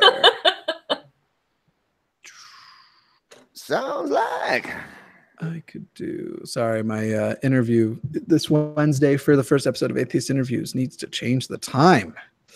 How dare he? Yes, he is awesome. You should go subscribe to his channel. You should subscribe to Kendall first, though. I suck. Don't do it. It's a trap. Clickbait after clickbait after. Actually, I'm pretty clean of some clickbait, so. I could do this don't ground me. Why are you going to ground me? I could do this every night. I wish more people who went live would invite me on their streams. Hint, everybody. Do this every goddamn night. This is fun as hell. I already made that clip. Nice. Okay, buddy. I need some water. Yeah, you can hear that. I need a water. Now I do one more impression. And he's like, I need more water. Okay, hold on. Cute. Do you guys want to like talk amongst yourselves while I get him some water? Yeah, I can. Okay. I can entertain the crowd. Okay, I'll be right back. Taking back the crowd instead of crown. I can plug it in the full stack, and you can really. You can hear nothing.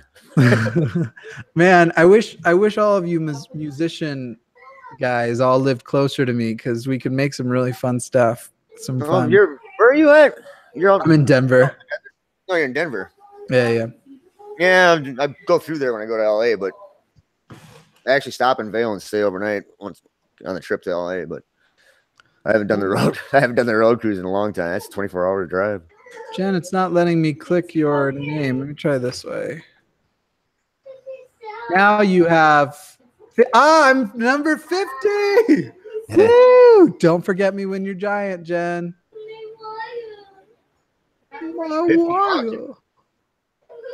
I recently rewrote Hallelujah to ironically Hallelujah, specifically for atheists.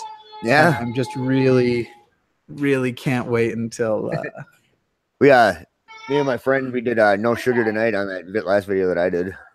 Covered that. Nice. I'm looking through Jen's content.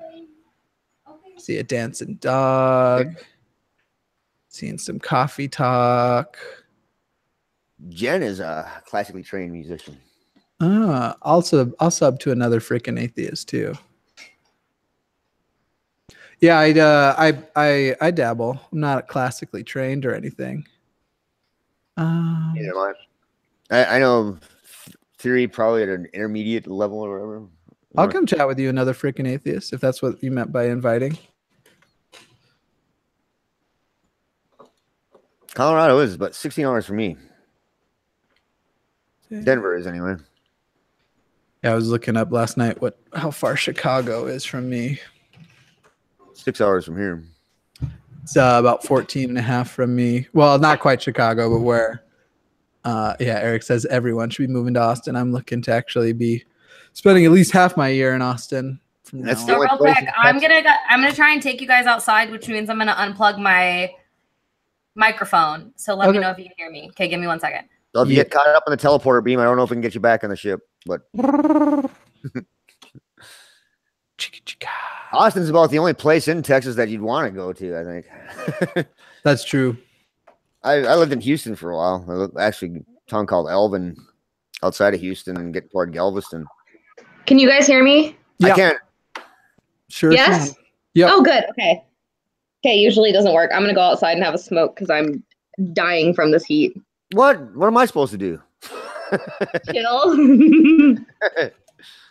Steven, I'll be right here. It's okay. 30 minutes from Chicago. Chicago is where I have a very long-term lady friend with a very complicated history, but I have it's a whole. I was gonna say you're always so mysterious about it. I would like to know what the deal is. I don't really date anybody almost ever. Every now and then I break out of it. Had a couple of relationships over the years, but dating and family and shit like that is just not in my goals in life. Obviously, I'm a dude with a penis, so that part you have to figure out.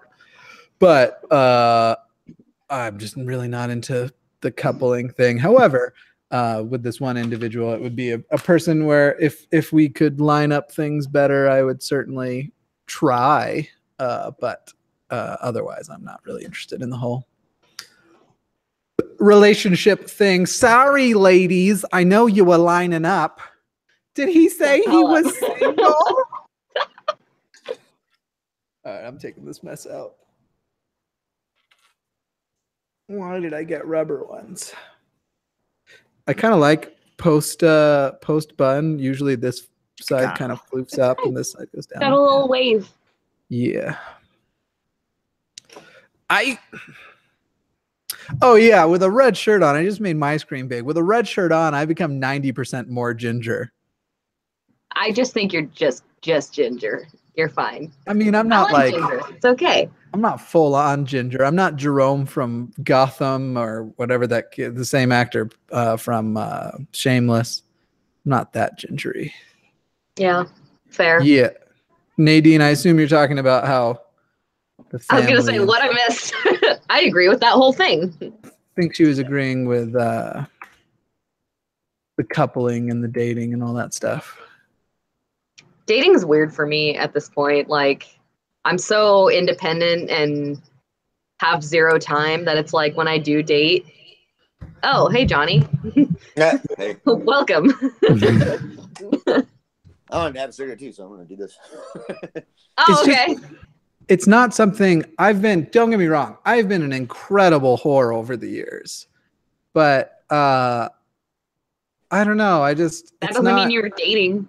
Yeah, well, and sometimes I was and sometimes I wasn't. But like I've never been a whore while in a relationship, but in other words, I've never cheated on anybody. I keep to the rules and everything, but it's just, I don't know, like you grow up with, this is what you do, this is what you do. And maybe it's a part of like how I've rejected every part of my upbringing, growing up super Mormon, growing up super conservative and all of that shit. And I mean, I still love America. That part's true. Well, you know, for me, like, I have always been someone who was like, I always knew I wanted kids, which is why, you know, I obviously like got pregnant and decided to continue with my pregnancy because I felt like it was the right thing to do for me. Your cat's fucking up your screen. I know, I fucking hate him. I don't want to talk about it. I fucking like, when my cat does that shit, It drives me crazy. I'm trying not to sound like a psycho and scream at him on camera. Here's why I don't need kids. Let me show you something real quick. Up here. Hey, pay attention. Come over here. Up here. There you go. Oh, pop back up. Oh, baby. Not high enough. Yeah. Baby. This is the only kid I need. Yeah. I need. Okay, go back to the couch. Nope. Go there. Go up there. I was definitely like born to be a mom. I was a nanny for like 5 years, which is why I knew like, I was like, I'm good. Like I can, you know, I know I can take care of a child. I know what it takes because I raised children and stuff. And I wouldn't trade it for the whole entire world. I love my son more than anything in the entire world. But I mean, it's not to say it's not fucking hard sometimes. Like there are times where I'm jealous that some people get to do things like this all the fucking time and I don't. And, you know, get to actually plan things with their friends and stuff. I don't get to do that stuff. But yeah, I'm certainly never going to try and convince somebody who already has kids, like, no, kids are the worst. It's not too late. Have a fifth. Yeah. How old is your child? Kids, so, he'll be 3 in August. Have a 12th trimester abortion. What, Johnny? Sandy, go up I'm there. 50 and I have no kids, so. Good girl. Oh, really? All the way. Janet, you are mom material because you're our mom. Thank you.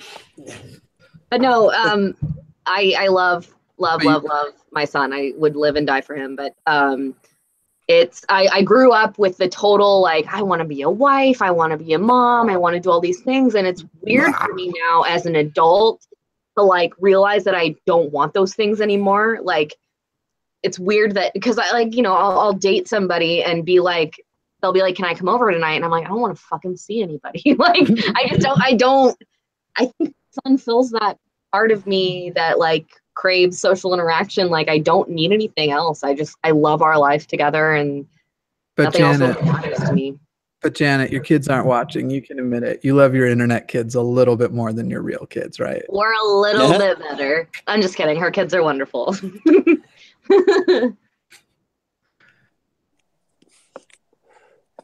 German Shepherds more sunshine. We're getting here in Minnesota. It's raining all day. Yeah. It's pretty amazing how bright it is right now out there. I mean, obviously that's how time zones work, but you're only one time zone behind me, right?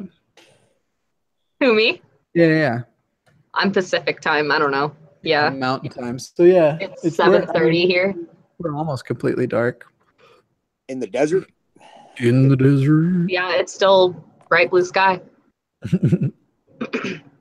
I want to show Johnny my little planter I have in front of my apartment. It is literally completely weeds, and it's so bad. You all see Janet's. Just cringe. See Janet's reply. Oh, hi, Janet's kids. Edie, I know it was one. I don't recall the other's name. I apologize. I'm sorry you're not loved as much as we are. No, they are. They are. Be nice. I'm not really sorry.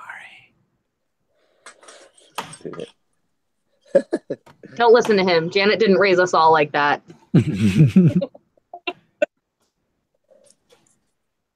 Tori. Katie and Tori. Yeah. Johnny, there was still snow on the, I don't know how to fucking say that, Keweenaw last week, but it was 665 Fahrenheit out. That's nice to know. I see how it is, children. We had snow last month, but I think that's got to be the last one until it cools down again. I don't think we'll have any this month. And I mean, we've had some hot days already this month. We had, I mean, people in the South are like, yeah, that's not hot. I've lived in the South too, but I love the cold. So when it gets up to like 93, 94 here, I'm dying. Yeah, I like dry heat.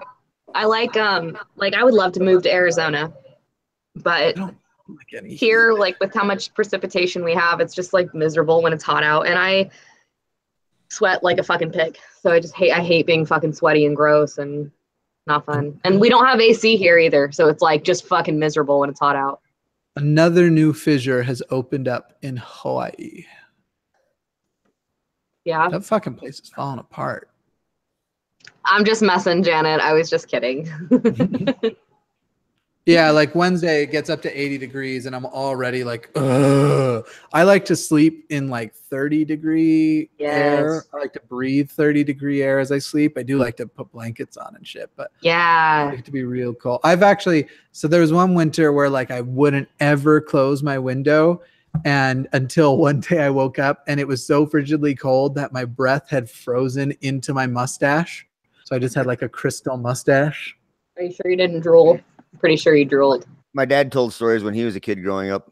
He'd go to bed with a glass of water sitting on his dresser and it'd be frozen solid the next day when he woke up. Yeah, I've definitely frozen a number of water bottles on my windowsill too. Bye, Eric. Sorry. Bye, Eric. And don't forget, I know that terrible mistake you keep making. Don't do it again. I just like calling him out publicly now. He's like, "You motherfucker." Don't worry, I won't tell anybody what I'm talking about.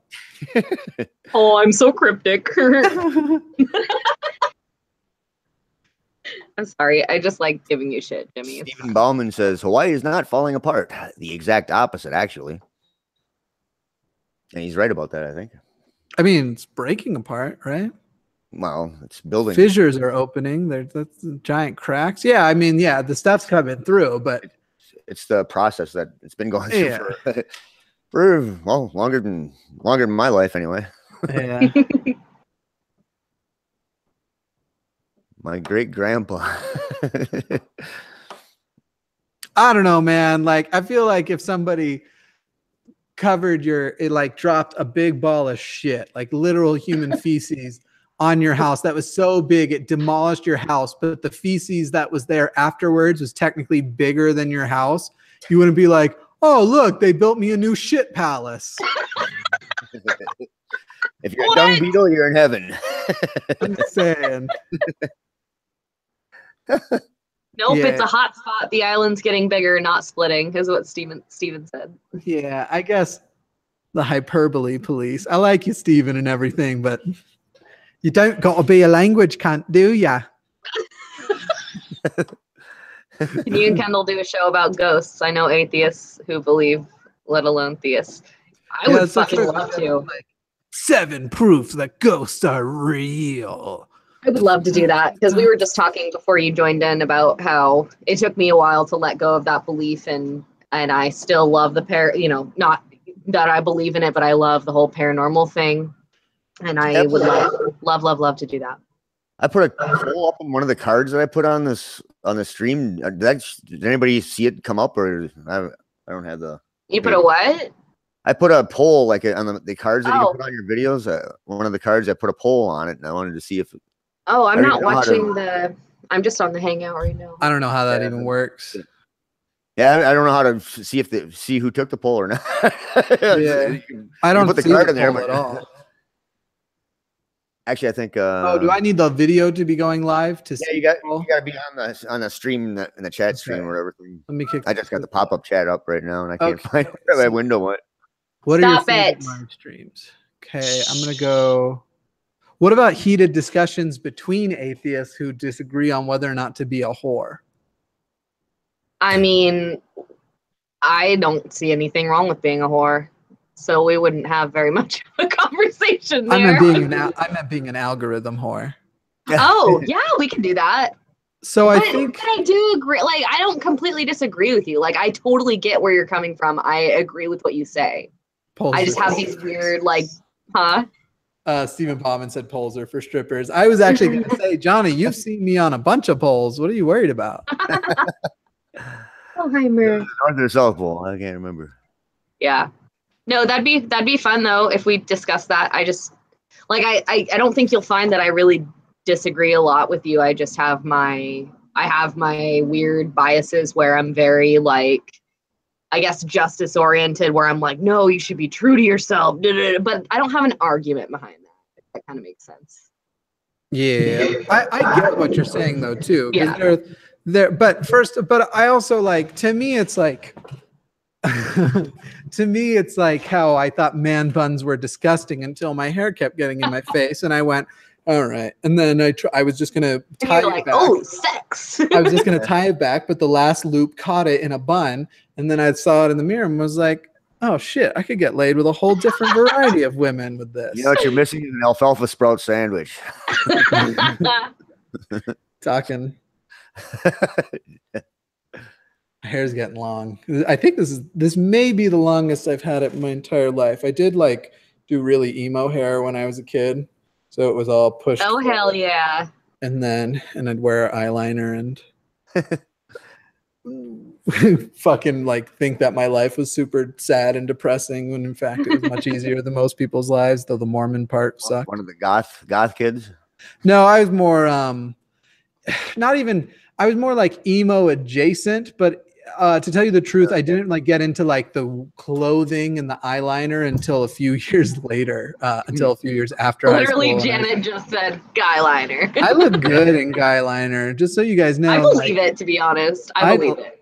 I wish that was just an everyday thing that was acceptable for dudes, because I fucking do it if it feels good. Eyeliner. Fuck it. Feels good.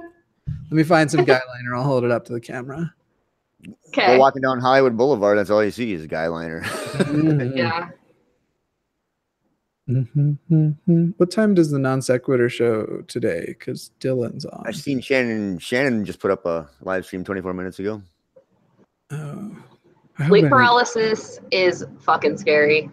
I hope I didn't miss. I've experienced it twice in my life. Yeah, it's. I think I have probably twice too. If you know what's going on, because it happened to me the second time, I was actually able to sit there and actually think about what I was doing and not panic with the being frozen solid like that or whatever. And yeah, I think the last time it happened to me, I still did kind of believe in like paranormal stuff, so it was still pretty scary, but it was weird. I was like, speaking of being a whore, I was staying at a guy's house that I had been hooking up with or whatever, and it happened, and it was fucking terrifying. People use that phrase like it is super negative. The only time I would like ever use it negatively is to describe someone who cheated on somebody else, and it wouldn't be gender exclusive. It would literally be like, motherfucker cheated because they just can't help but be a little whore. Right. Whereas for me, it's like otherwise being a whore. What I really mean is I've been free and enjoyed my sexuality. I've done so safely. I've done so openly, and I've done so honestly. So I may have been a whore, but I'm an honest whore who kisses. Right. No, I agree with you. I think I don't think there's anything wrong with like experimenting and finding out what you like and what you don't like. And, you know. We've already had this discussion. I just love tits. I've never found that person. Everybody loves tits. Except for straight women, which I still blows my fucking mind. No, I know lots of straight women who love tits and gay guys who love tits. I know lots of straight women who are disgusted by the idea of like ever being with a woman. And I'm like, we're just like graceful fucking angels. Like, why? I wasn't saying that. I know, we're just talking boobies. I was just talking about literal tits. I have an actual live audience over here. Whoever's laughing at us. Walking my dog. Titties. Titties. Eggs Benedict. I can't help it. Man, something about him. I don't know about all gay guys, Steven, but yeah, certainly a lot of them do. Oh, sleep paralysis. I've had it only a couple of times in my life, and I actually didn't realize that that's what had happened until years later. Timer. One thing that I didn't really that I thought was true of everybody that I found out about a year ago is I have tinnitus in my ears, and I was basically born with it. I don't ever remember not having a ringing in my ears, but I thought when it was quiet that's what everybody had, was that ringing in their ears. And I just 1 year ago I realized that, well, that's not that's not everybody. And people that do get tinnitus when they're older go crazy from the sound. I can zone it out or whatever, I guess. It's in your head. It's not even anything vibrating in there. It's actually in your head. So for me, it was as the sleep paralysis went, it was like I'd wake up and I'd see a shadow figure like standing over my bed. I'd be paralyzed with fear. Finally, the being able to move would come back, and I would usually like make some kind of weird yelling sound, which is when I was younger. I hope it's not how I would sound now, but it would be like, and I'd like, kick at it, and then I'd realize it wasn't there. And for years, like when I was religious, I thought it was like an evil spirit, or it was because I was masturbating and it was my demon. Seriously, that's really one of the things I thought. I believe you. And so then when I like lost my religion, I just dismissed everything religious and kind of dismissed that as obviously that was just something in my head. And I had known about sleep paralysis, but it took me until recently to go, oh shit, that was I sound like Scooby. Yeah, no, it's I remember when it happened to me, it was like I felt like I was sinking in. I felt like I was awake, but I was sinking into the bed. Like I couldn't like get out of it, and it wasn't like you could see the mattress on either side of my peripherals or anything like that far, but it just felt like I was being like sucked in further and further. And that happened to me on mushrooms once. Yeah, I've never done any like kind of drug like that at all, but I don't do anything now. I don't drink. I don't smoke weed, even though I live in Denver, but I've experimented a lot when I was younger, especially in my like post religion identity crisis. And I remember doing mushrooms, and I had a friend who a year prior told me about this experience he had with mushrooms, where he was like, yeah, I was just sitting on the couch, and suddenly I felt like I was shrinking into the couch, and I started to freak out because I thought I was going to fall between the cracks. And I remember I'd started to feel the stuff, and then I was like, well, this should be fun. It can't be as bad as the time that guy thought he was shrinking into the couch. And then I started to feel that sensation, I think, because I put it in my mind. I was like, no! See, that's why I can't do that stuff, because I've heard so many horror stories that I'm like, I will have that fucking experience because I've heard somebody else have it, and I'm going to be so paranoid in my own head that like it's going to happen 100%. And I just never really had like a super big curiosity for it, I suppose. Beach is leaving. Yeah, me neither. Bye, Beach. Yeah, a lot of the things you do kind of get what you expect out of it. Though marijuana was different for me. Marijuana, like the last few times I did it, I had new experiences with it that I never had, which other people have talked about time dilation, but I had like the worst time dilation. I would seriously go, I'd start to have a mini freak out. So I decided to go walk outside, and I'd take like 4 steps, and I'd realize it was only 4 steps, but I would think, holy shit, that first step feels like it was so long ago. Yeah. Fine, man. I smoked pot a couple times as a kid, but I don't like it as an adult. It's just, I just like the whole time. I just wish I wasn't high, you know? Yeah. I'm going to go dark for a second and pop the steam valve on my pressure cooker. Okay. So anyways, what do you want to talk about? I don't know right now. I was off. Sorry, I actually was zoning off. It's all good. Yeah. So no children. Are you married? Me? No. I'm single. I haven't dated anybody in probably like 15 years. Oh, really? Yeah, I'm kind of an introvert nerd. So. Yeah. Yeah, it took a long time for me to come to terms with like being totally fine being single, and it's nice. Like I like it. Yeah, I don't know. I'm kind of a rambling kind of a person anyway. Yeah. I won't be there emotionally for somebody 100%. I don't think. Yeah. Yeah. I mean, I can, but it's hard for me to split between like being there for my son and being there for someone else too. It's a lot for me. So. Yeah. I just got.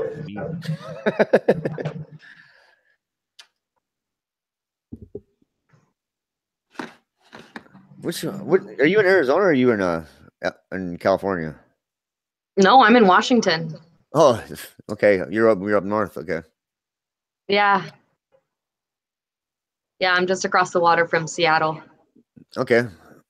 Yeah. I've been through Bellingham a couple times. Through the ferry there. Oh yeah, that's far. That's pretty far. That's getting up there almost by Vancouver. Yeah. Steven said, Johnny, dating is so overrated. As you get older, you don't care as much. Although I did get lucky with the present girlfriend. Yeah, I think dating, well, I think like I definitely have my moments of like being lonely and wishing I had someone, but it's the process of getting there to where like you have somebody that you actually want to be around all the time. Well, that like is the hard part, That's the hard part, and my brother's just like that too. He has a hard time staying with somebody. So let's talk about too when somebody's like, dating's overrated, but my girlfriend's great. That's like when someone's like, I know, money's overrated, and they're fucking Instagramming from their goddamn yacht. Yeah. Like dating itself sucks, right? Like actually like the process of getting to know people and having things not work out, like that sucks. But when you actually have somebody that like you're compatible with and you get along and you want to be around them all the time, like that's a fun part, right? The first part's the only part I like the first getting to know someone, the first time you can't fucking stand it. You kiss, the first time like all the physical stuff happens, the first time you like stay up all night talking on the phone, and then your fucking sleep schedule's ruined forever and they weren't worth it in the end. But I like the first part. Yeah, I don't because maybe I'm just such a pessimist at this point that I'm like, this isn't fucking worth it. Like I don't know. But I don't like a lot of the things that come with like the regular relationship. I don't like sleeping next to somebody. I do.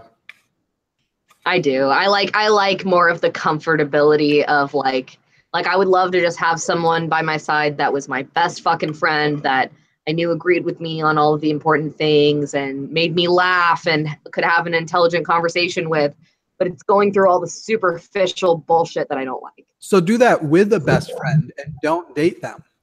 Oh my God. That's what, well, someone else that I'm close with told me, he's like, you just need to like be best friends first and then date them. And I'm like, but once we're best friends, I don't want to date them. Yeah. So see, that's my problem. I could walk into a whorehouse with a fistful of hundreds and I'd end up making friends with them in there. Don't want to sleep with me. But I like here where I live right now, this is because my best friend and I, rather than try and start a family and do it all that way, my best friend and I, who we've been friends since 2004, bought a house together. And that's what made it so that as young as we are, we were able to be homeowners and fucking like get the shit done because we prioritize our career and shit. But when you prioritize career over having a family or having relationships, it closes certain avenues. So we reopened it by saying, we don't need to be fucking to buy a home with somebody. Yeah. And that's cool. Like my very best friend, she's incredible. And I've lived with her before. And she's the only roommate I've ever had that like I could fucking wake up and go hang out with her every day of my life. I love her to death. And I would go fucking buy a house with her right now. But, both of us would like to have families. So it's not practical for us to take steps like that. And then just to like split up at some point. And, there's sort of some sort of rule book or whatever, unwritten rule book that our culture kind of forms us into the relationship thing too. I think it has a lot to do with it. Yeah. And I don't know, it just never worked. Well, yeah. I mean, take even fucking like Valentine's Day, for example. Oh, yeah. But I've always been. Go ahead. Sorry. Yeah. Oh, I was just going to say, I've always been anti-Valentine's Day because you should be telling people you love them every chance you get, not just one day of the fucking year. But the social pressure is what annoys me. Like if I were to die today, people would think I died alone. I don't feel alone. I have some of the most meaningful friendships and relationships. I have people to put my penis in when that's the necessity, but that's not. You're not having a true relationship until you're doing pee-pee kisses. Right. I do pee-pee kisses. I just other, man. Fucking Silicon Valley last night. I'm going to be saying kiss my piss for years now. Kiss my piss. No, it's true. People, I mean, it's a little offensive as a bisexual woman for every single time I see my relatives, and they know because I've had girlfriends around them, but it's always, well, have you found a boyfriend yet? When are you going to have a husband? And it's like, well, first of all, I don't even know if that's what I want. And second of all, I'm not even fucking hurting for that right now. Like, yeah, sometimes I feel lonely and sometimes I wish I had that, but I'm not like at this point actively seeking it. Cause like, fuck it. I just want somebody who's compatible with me. And if they're going to come along, then great. And if not, then whatever. Like, I love being a mom and that's it. Bye, Janet. I love you so much. Goodbye. But my least favorite golden shard. My least favorite my least favorite question. When are you gonna settle down? And so my new go-to is like, well, is settling down how you would describe what you've done in your life? Yeah, I'll go family. Like, then I'm never doing that. I do not want my life to look like yours. Yeah. Yeah, Settling down is for dying. And something I've realized too is that like the older you get, the more you realize that all of the marriages that you've looked up to your whole life aren't fucking perfect. And it's like very disheartening and it's sad at first. And then you realize like you can't just pair two people together and expect everything to be hunky-dory. It's just not a fucking thing that's going to happen, you know? Yeah. Well, and the incredible thing is, and it's actually not that incredible when you consider the way society has oppressed women from decision making forever, but is how marriages have really never worked, and yet society has stuck to them. Yeah, I don't know. That shit just drives me nuts. Well, you know, at some degree, I get it because, like, I completely support polyamory and stuff like that. But I could never do that.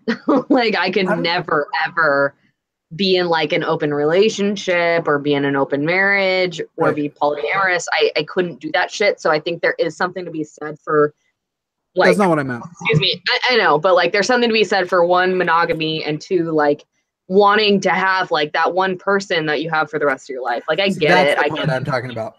The fact that society has made us all think that there's one person for the rest of your life when you are not biologically wired that way, it's generally at best you can hope for a couple of decades unless you are an anomaly at best.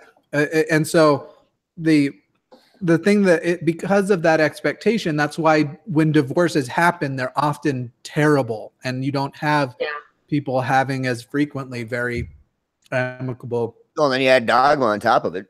Yeah, exactly. Right. Bye, Steven. See ya. Thanks for making me laugh. Steven. He's the best. Adios. Yeah.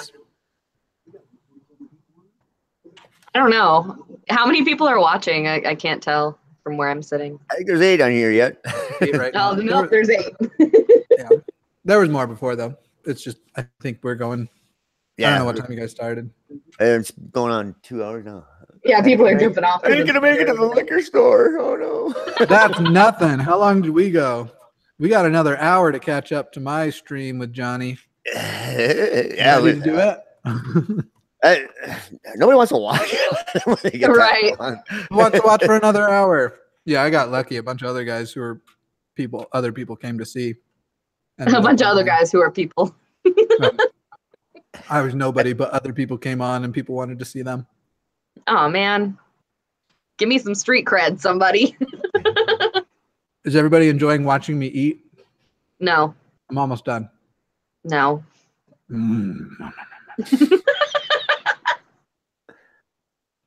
The meat it comes off of the bone. Not a vegan, ladies and gentlemen. Well, I believe you now that you don't have a bun in your hair. You didn't see the whole time I had a bun in. So you could be eating meat in front of me with a bun in your hair, and I still wouldn't believe you that you were not vegan. That's some kind of lab meat that's really made of broccoli. Fuck you, Alexa. Alexa just chimed in for some reason. Alexa, stop. Alexa, how's the weather tomorrow? Here's the forecast for tomorrow. Oh, wait, I just realized that it's going to say the name of my town. Okay. Oh. No one heard that, right? Denver is one big area, but it's made of 7 or so cities. We'll just archive this one and put it to special Patreon. People can only see it. Dox me, daddy. That should be the name of a channel. Also my new band name. Start a Surprise channel. Infertility and Dox Me Daddy, my new bands. Screaming infertility and taking its aware. Whether you're Joe or Dave or we're gonna dox you. Yeah. I know your real name. You don't. My name Yes, on I Facebook. do. You told me. Nope, you told me. Oh, fuck. I probably didn't tell you my last name though, right? I don't think so. Say I don't people on Facebook are like, I know you. I know your real name. I'm like, No, you don't. you don't. But I do. Just your first name. Oh well. It's Tommy. Shut your fucking mouth. Tommy. Jimmy and Tommy. Yeah, I'm real creative. Yeah, right. Only changed 2 letters. Same consonant vowel pattern.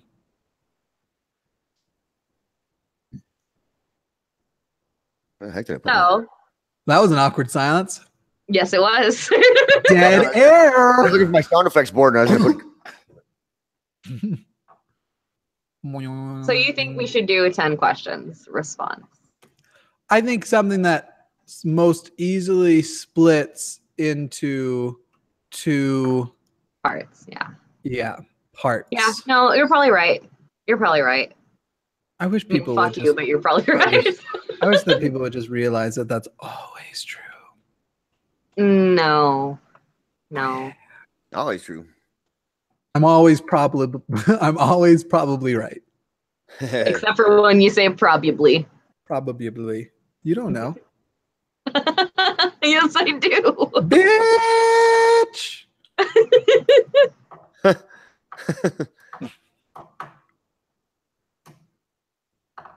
Sometimes people share sports memes on Facebook that I don't understand. Same. I'm just trying to fill the dead air now. I know. I get it. It's fine. Nobody loves me. It's fine. I got one. Yeah. Nobody Is that a loves Steely? me. I forgot about it. Everyone. What time What did the is fucking it? liquor store Is it close 211? No, this is a Coors Ugh. Light even. I mean, I'm drinking a Bud Light, so I can't talk. But it was free, so it's the right price. There you go. Yeah, Bud Light, I used to drink that when I was probably way younger at your age. I mean, it's cheap. Oh, wait, what's this? Let's have a look. Chris Brown in the news again.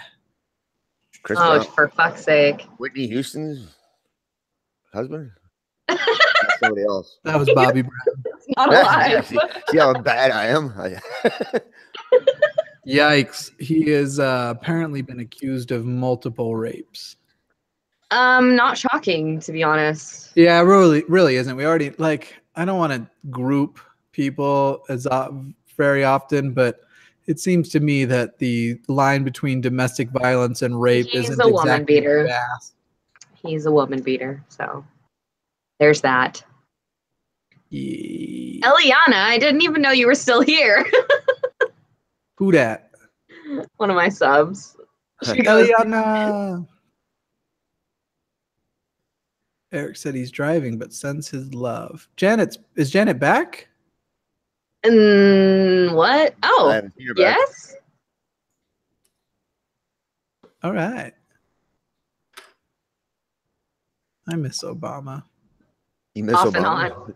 so Well, much. thanks for popping off and on. I appreciate it. I'll pop off right now. You know why I don't miss Obama? Because Stop popping off. Sorry, go ahead. they made such a big deal out of. What? Because they used him, they turned him into a human pejorative, basically. That might be true, but I feel like it's impossible to not miss Obama with Trump in the White House. I love Obama. Politics aside, no, he is such a fucking no. In both. Yeah, in both, yes, but even politics aside, Matt, he is such a lovable human being. I just adore him. Just want to give him some butterfly kisses, little snuggle. Yes. Yeah, 10 out of 10 would snuggle President Obama. I'd be down. Right? But also politics, yes. I love the man. I also wish, I mean, I don't know if this is what you were saying, but I do wish he had gotten more done that it looked like he could have been the chosen one for. But no, I mean, honestly, like one thing that bugged me is that there were so many things that like directly affected me as a person when Obama was in office. I thought you were talking about food. Huh? Nothing. That he did amazing things for me and my family, right? And I've noticed a drastic change, like since the presidency change. Like, is that me? For example, just like the food. Let's take like the food assistance program, for example, right? I qualified for that shit under Obama, and like actually was able to like feed my family without worrying about it and shit like that. And when it so since Trump has become president, I no longer qualify even for the childcare subsidy program, which is fucking bullshit. Because if it doesn't exist for me, who the fuck does it exist for? Because I'm a full-time working single mom who receives zero other assistance. I don't qualify for food assistance. I don't get child support. I get zip. And he won't even, not him specifically, obviously, but the program won't even continue to help me with childcare. And it's devastating me. I can't survive anymore. Like, not to get super fucking real on you guys, but I went from having to pay. So first, my copay for childcare was $65 a month, which is fucking phenomenal. And then it went up to. So at that point, I was working part-time, and my son was in daycare full-time, and I wasn't paying any rent. I was living with my folks at the time. And then in September, I moved out on my own because I got a promotion. So I started making a little bit more money, and I was working full-time.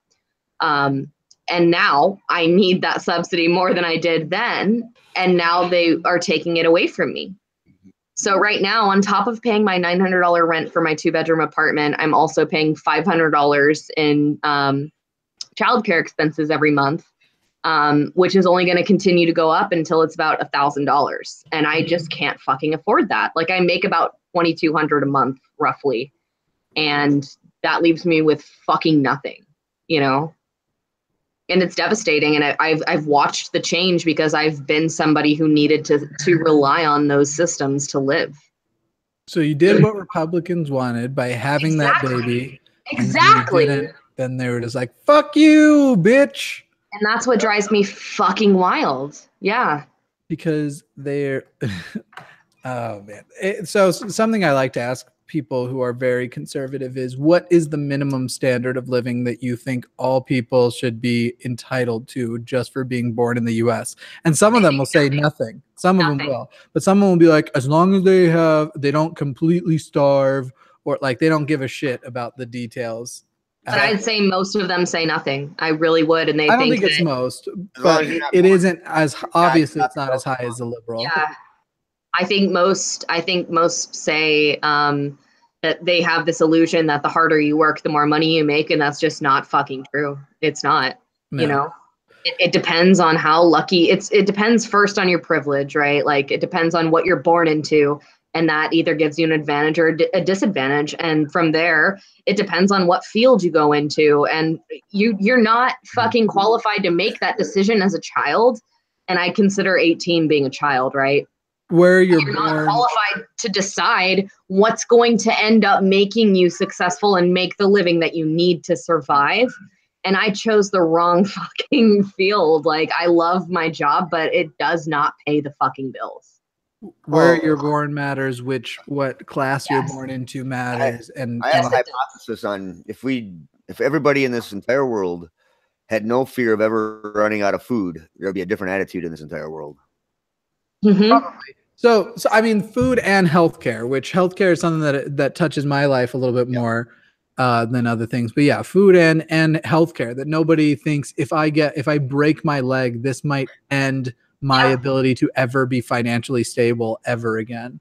Yeah, my ex. The food comes with financial stability, you know. So that's your main thing. If you're eating and have a shelter, if everybody would have that, I don't think we'd have to. That's why I think that UBI, universal basic income, is such a cool concept that I think we really need to actually consider, because it's such a pipe dream at this point, where people aren't actually going to implement it, but it's being talked about. But I think it would be such a fucking fantastic idea.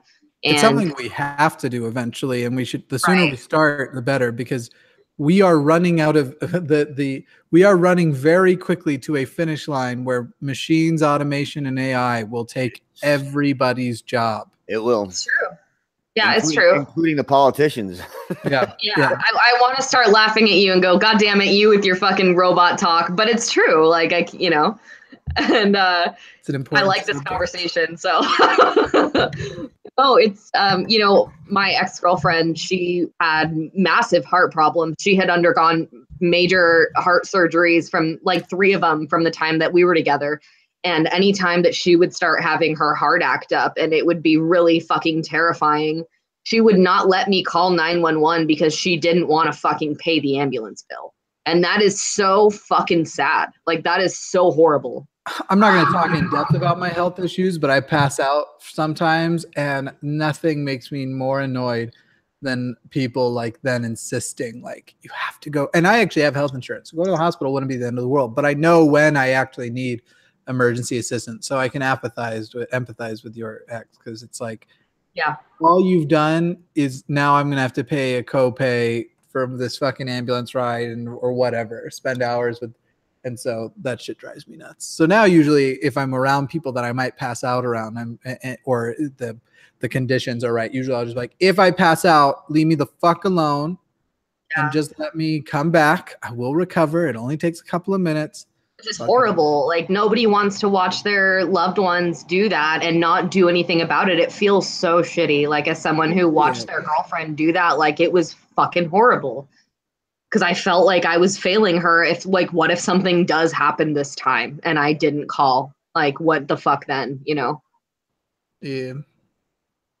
It's scary. And I see so many people saying healthcare is not a right. And it's like, do we not have the right to life? Is that not the first fucking thing that it says? Life, liberty, and the pursuit of happiness. Eliana, why are you tracking people's exes' names? That's fucking creepy, dude. Knows me. Yo, dog. The fuck?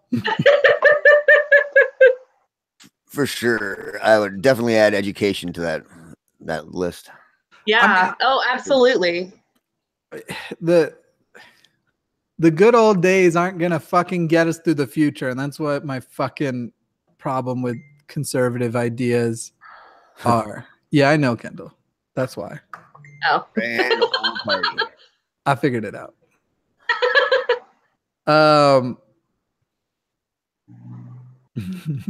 I don't even know if conservative and liberal even means the same thing as it ever did when I was growing up. No, certainly they are different. However, to me, it's like, if you're gonna pick a side, it feels pretty clear that one side is actually evil. That one side is actually Lex Luthor. Fucking like. They don't see it that way. That's what's so fucking frustrating, right? Like, I've met honest Republicans, and I've met ones who can actually speak about it honestly, but they do not represent the majority. And I feel like that is so proven by the fact that Donald Trump is president, because that man is such a clear snake oil salesman fucking charlatan, and it is so obvious to anyone with a fucking brain. If you even started critical thinking just halfways with that. Yeah, exactly. So, it absolutely blows my fucking mind that anybody would have looked at him on the campaign and gone, I want that guy leading my country. What the fuck is wrong with you? What the fuck are you thinking? He's a businessman. He's gonna stir things up. But then again, politics at that point. Same thing like we were talking about Obama. Politics aside, he's a fucking idiot. What are you doing? You know? Take the politics out, and he still sucks he's bad. Still a fucking moron. He's a businessman. He's not a politician. Great. Now go fly home. By the way, your pilot's a gynecologist. It's title yeah, exactly. Exactly. I don't care if he's the biggest expert, which he wasn't, but if he was the biggest expert in his field, but that field wasn't politics, I have questions. Yeah. I love how he's draining the swamp, and yet it's swampier than ever. Oh, yeah. Trevor Noah in an interview was making the point about with African dictators, like the thing you always do is just follow the money, and the money always, it goes through, there's corruption here, there's corruption there, and it gets closer and closer to the president, and then it's corruption in the family, corruption and it's like we've already seen corruption in the family with like Kushner, and then Eric or Donald Jr. taking those Russian meetings, and now his secondhand guy, like dude who's always with him, Cohen. He's got all of this shady ass fucking money coming from Russian oligarchs and shit that was last week. And so I feel like it's just a matter of time. You keep following the money, that motherfucker's going down. You know, I just wish that Romney would have won actually, because then he'd be hoisting his magic underwear up the flagpole all the time.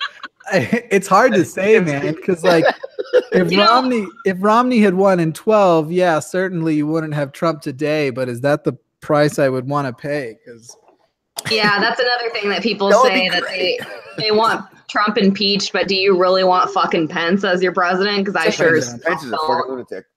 Yeah, exactly. But yeah, like, I would want Romney now, sure. Yeah, but fucking not fucking. But just it though, they're just empty suits, aren't they? It's all them freaking people. I wish that was the case, but motherfucker was trying to start a nuclear war every goddamn day, man. I legitimately had a period of time, right, where I was genuine, and this could come across as totally dramatic.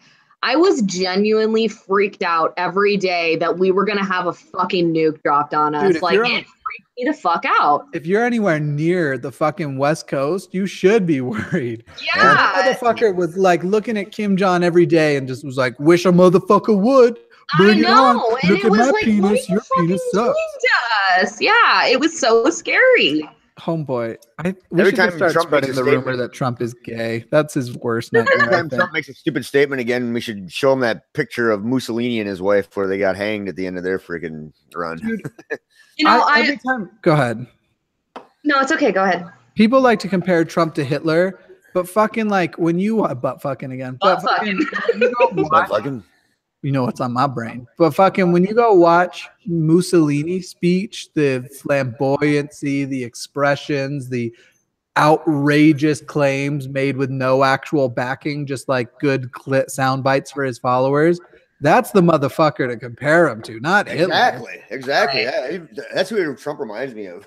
So hard. Yeah, you know, I do think there's something to be said about actual fucking Nazis coming to light since Trump has become president, though. Like, people want to say like, oh, you're just being dramatic, saying like, no, they're literally self-proclaimed Nazis. What are you talking about? You know that?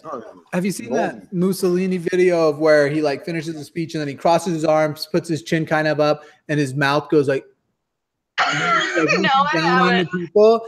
Fucking then Trump goes to that UN thing, pushes himself to the very front of these other world leaders and puts this thing together and goes, fucking the exact same.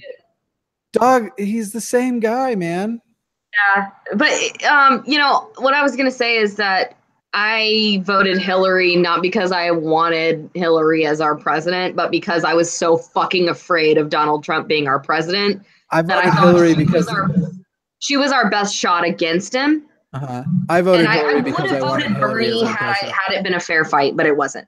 I'm not gonna do what lots of Democrats like to do now. I voted for Hillary because I wanted Hillary to be the president, especially when there is a binary choice. But had it been Hillary against any of the other Republicans, on the stage, I would have also voted for Hillary. I did primary for Bernie Sanders, and I regret that he lost. However, that isn't how the political system works, where you just go, my guy lost, and so now I will regretfully. You are supposed to unify and get behind somebody. Hillary Clinton is a political genius. She knows policy like I know my butthole very thoroughly.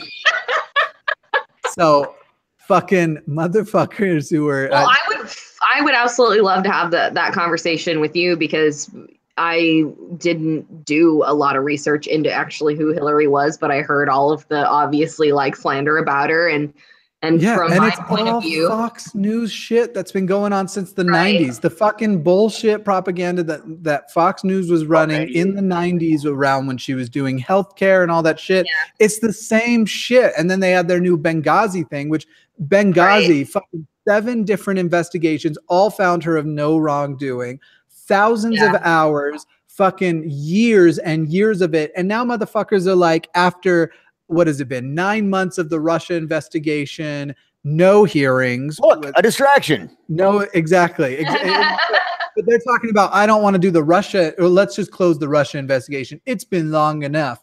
Weird, because long enough doesn't seem to be something they consider when they're talking about Benghazi. Yeah. No, you're right. And homeboy sold out our goddamn country to the fucking Russians. That's way worse. Yeah. See, just from my perspective, it was just, this is this big, looming, terrifying idiot that could possibly have power and ruin our fucking country. And this is the next best thing that's going to prevent that. And that's why I voted Hillary. Because I thought it was a good tactic, you know. At least you voted Hillary. I'm much more mad at the people who were like, I just couldn't do it. I wasn't going to reward her for robbing Bernie. I'm like, fuck you, dude. Like, the more important. I honestly just wanted anybody but Donald Trump. That's it. I've heard a really good argument for bringing, because there is no such thing in any, maybe there is in some states, but the vote of no confidence, where your vote actually counts as no vote for either one. You're totally unsatisfied with either one of them. And that should be something, because those votes, because those votes will go to one that you're not really for or whatever, just because you hate the other one. And that's why I didn't want to vote for Sanders, because I liked him a lot, but I thought my vote isn't going to mean as much as it will if I vote for him. So if you bring the no confidence into it, that's an actual vote against both of them. So the actual solution would be a non-2-party system, and maybe a non-presidential system. Maybe we shouldn't give so much power to one human being when we live in a society of 330 million goddamn people. That's such an outdated goddamn thing. Like, they just don't shake hands with emperors of other countries. That's all they should do. They shouldn't do anything else. Call him. Let's call Trump the king, and let's give him all the powers over our country that the Queen actually has in England. He has to say, you're the king. And he was Bye, fucking Nadine. Thank you. Bye, Nadine. Bye. Yeah, that'd be funny though, wouldn't it? Yes, Donald Trump, you're the king. Yes, yes, pat. Enjoy your kingship. You just fill it with some orangutans. He'd never know the difference.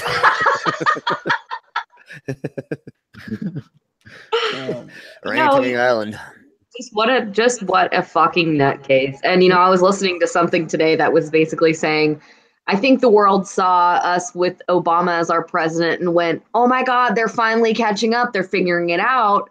And then what the fuck happened? We're so fucked. We're so fucked.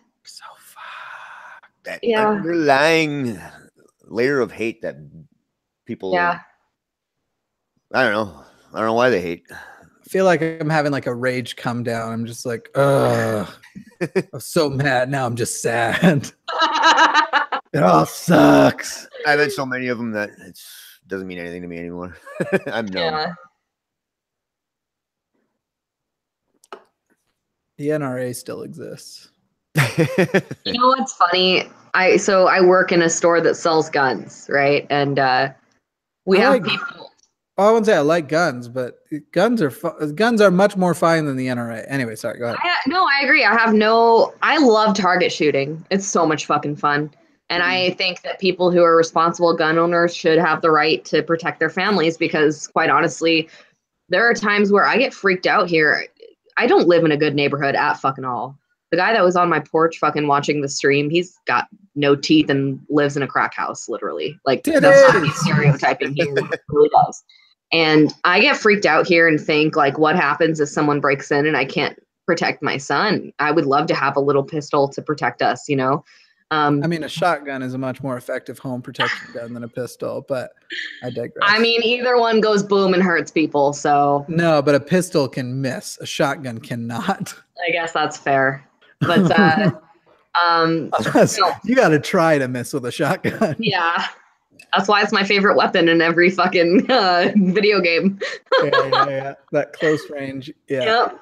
I mean, no. My point is, so it's like, my thing is I own guns because I'm surrounded by guns.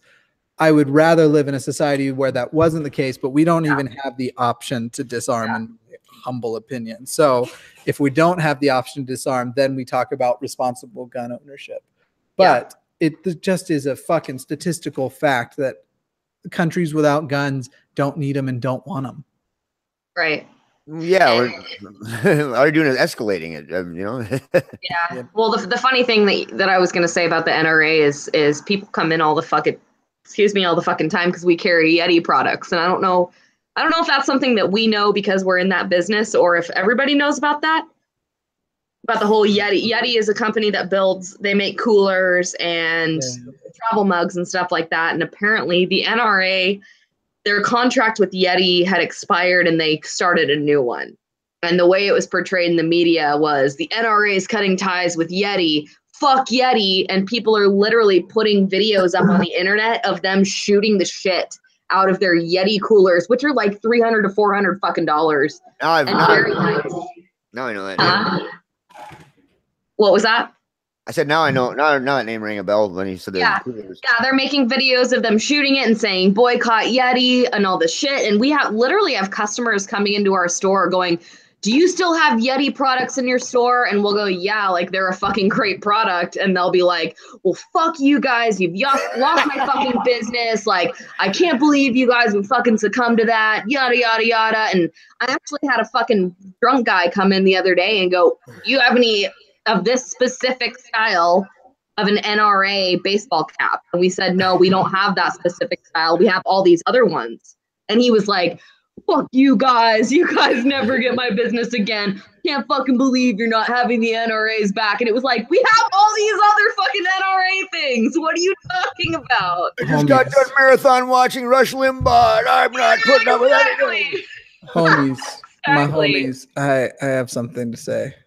What's up, man? I'm on Twitter, and apparently Alex Jones and Milo Yiannopoulos are together doing something in Austin, Texas right now. Oh, poor Eric. I'm going to just send him a message. Do not go to Austin. Oh, fuck. Oh, they're in Austin?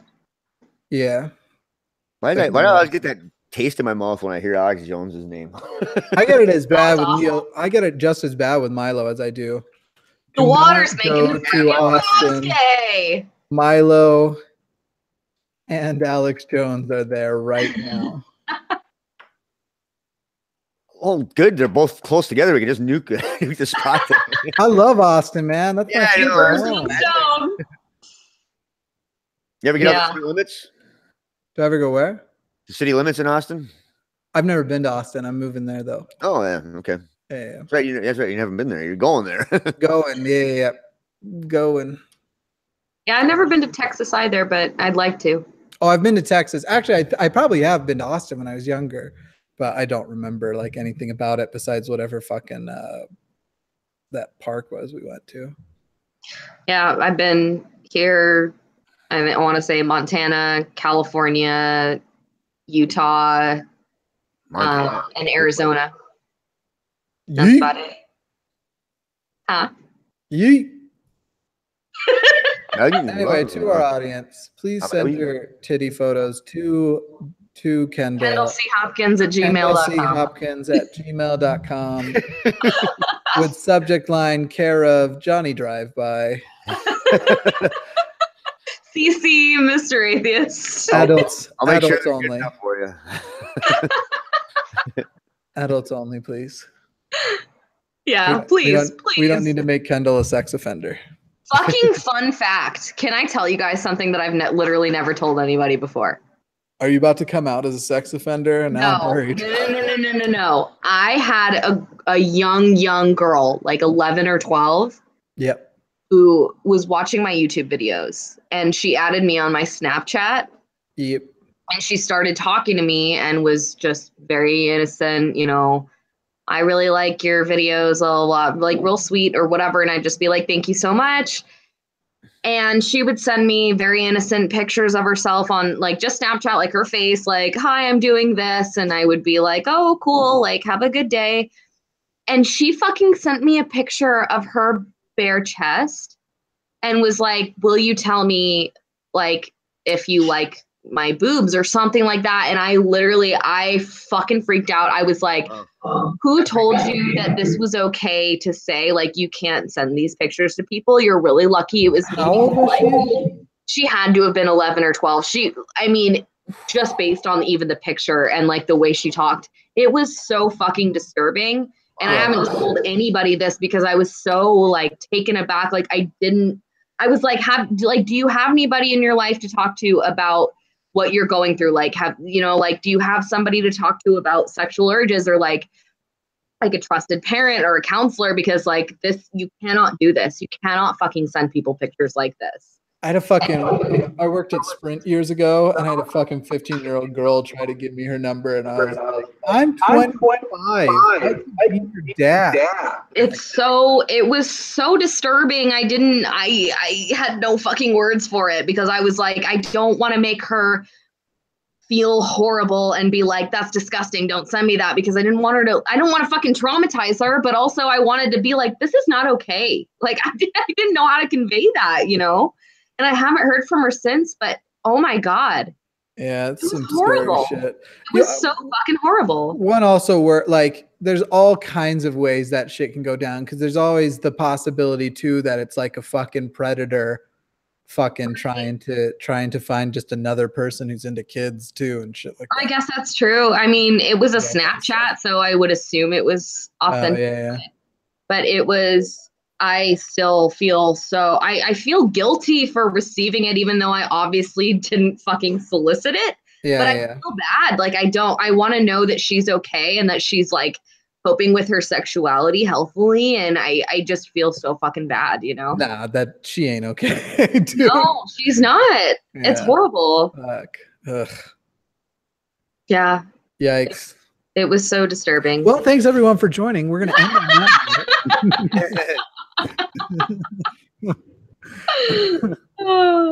that. Please like, subscribe, and call the police.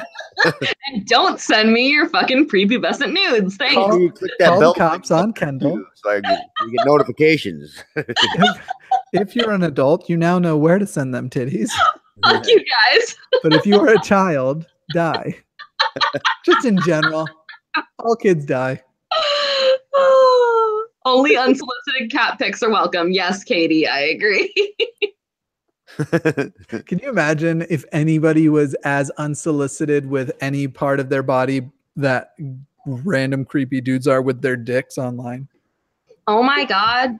I can't imagine. No, actually, I can't.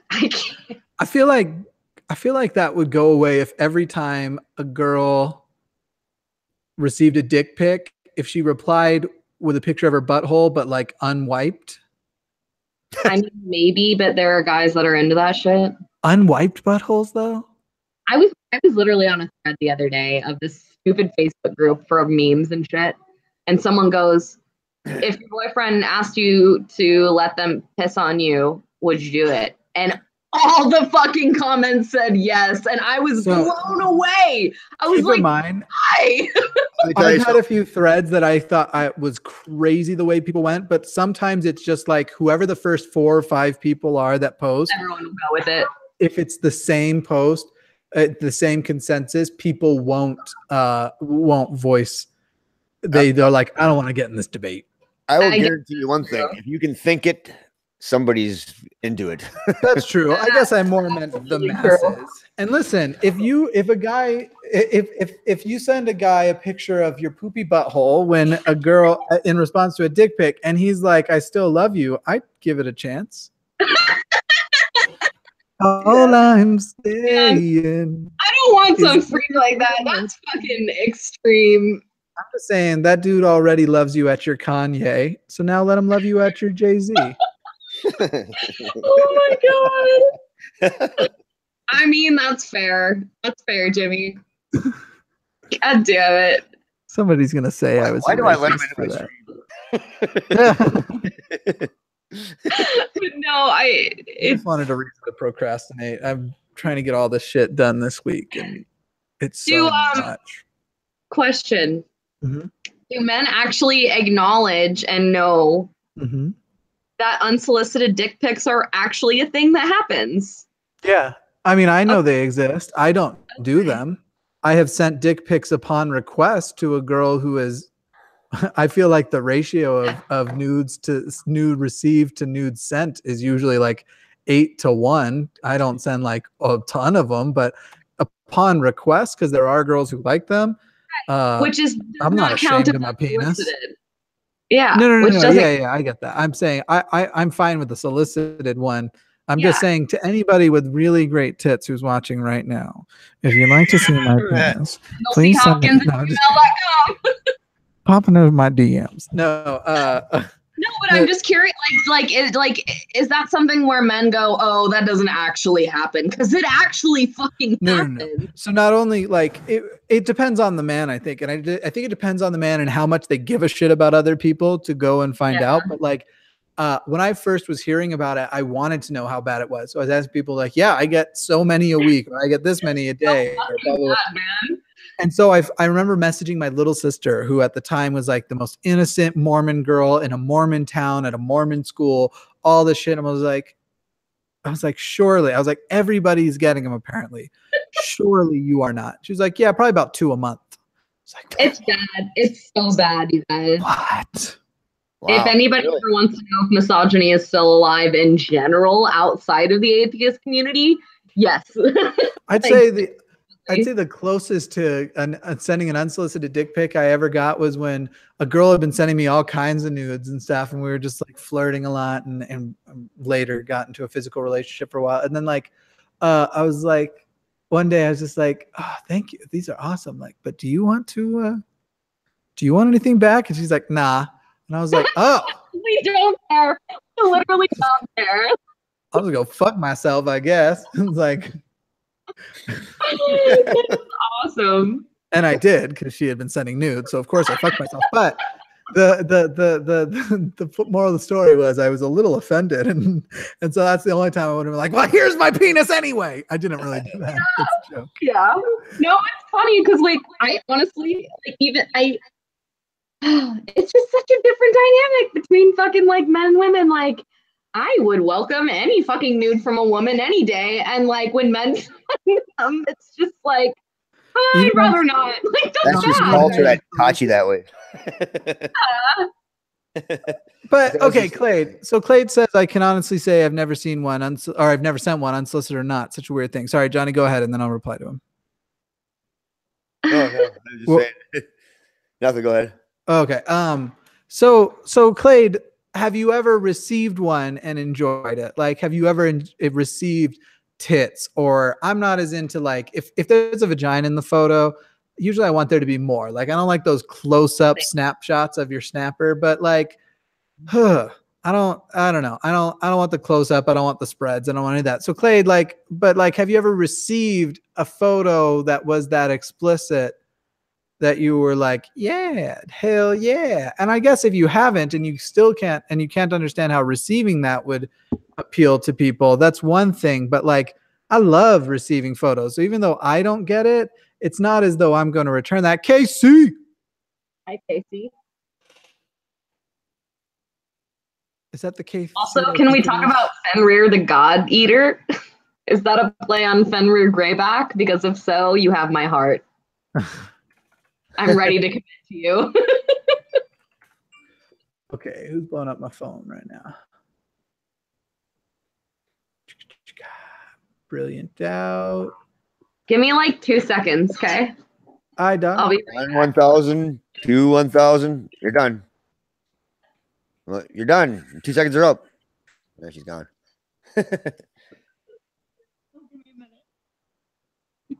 Definitely more than 2 seconds.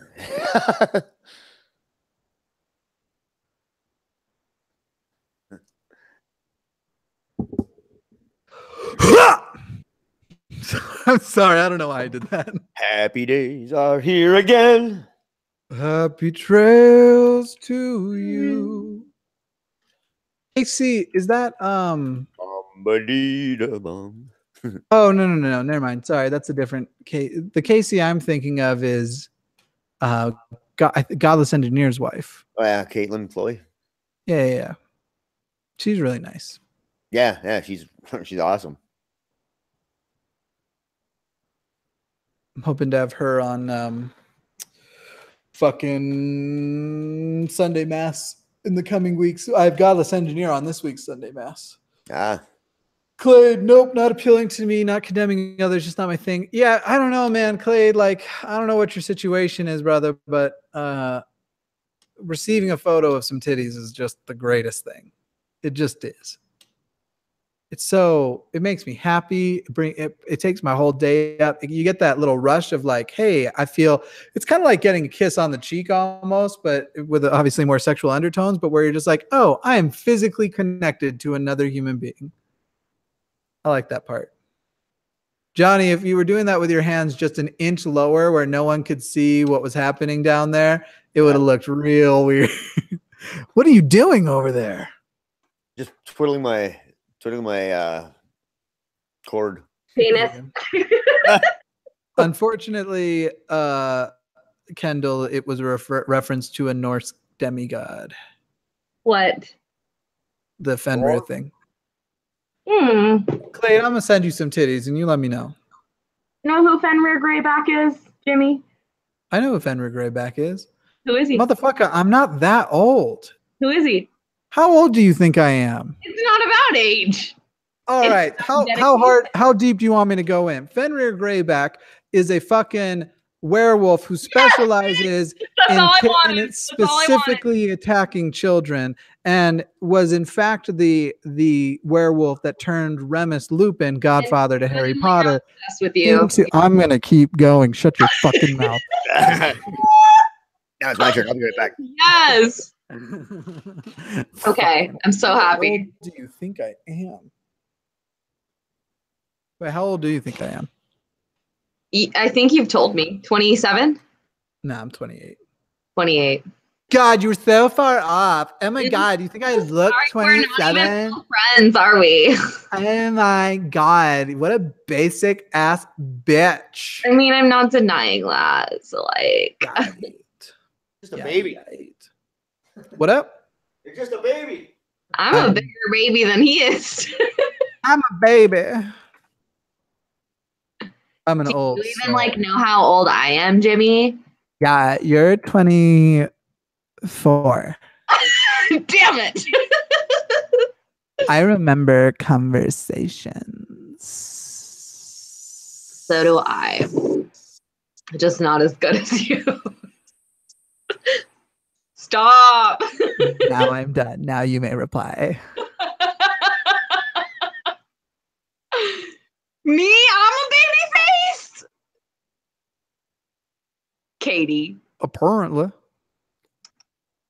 Well, let me be clear. What are your other impressions you can do? Not Obama. Because I'm a white guy. Let me be clear.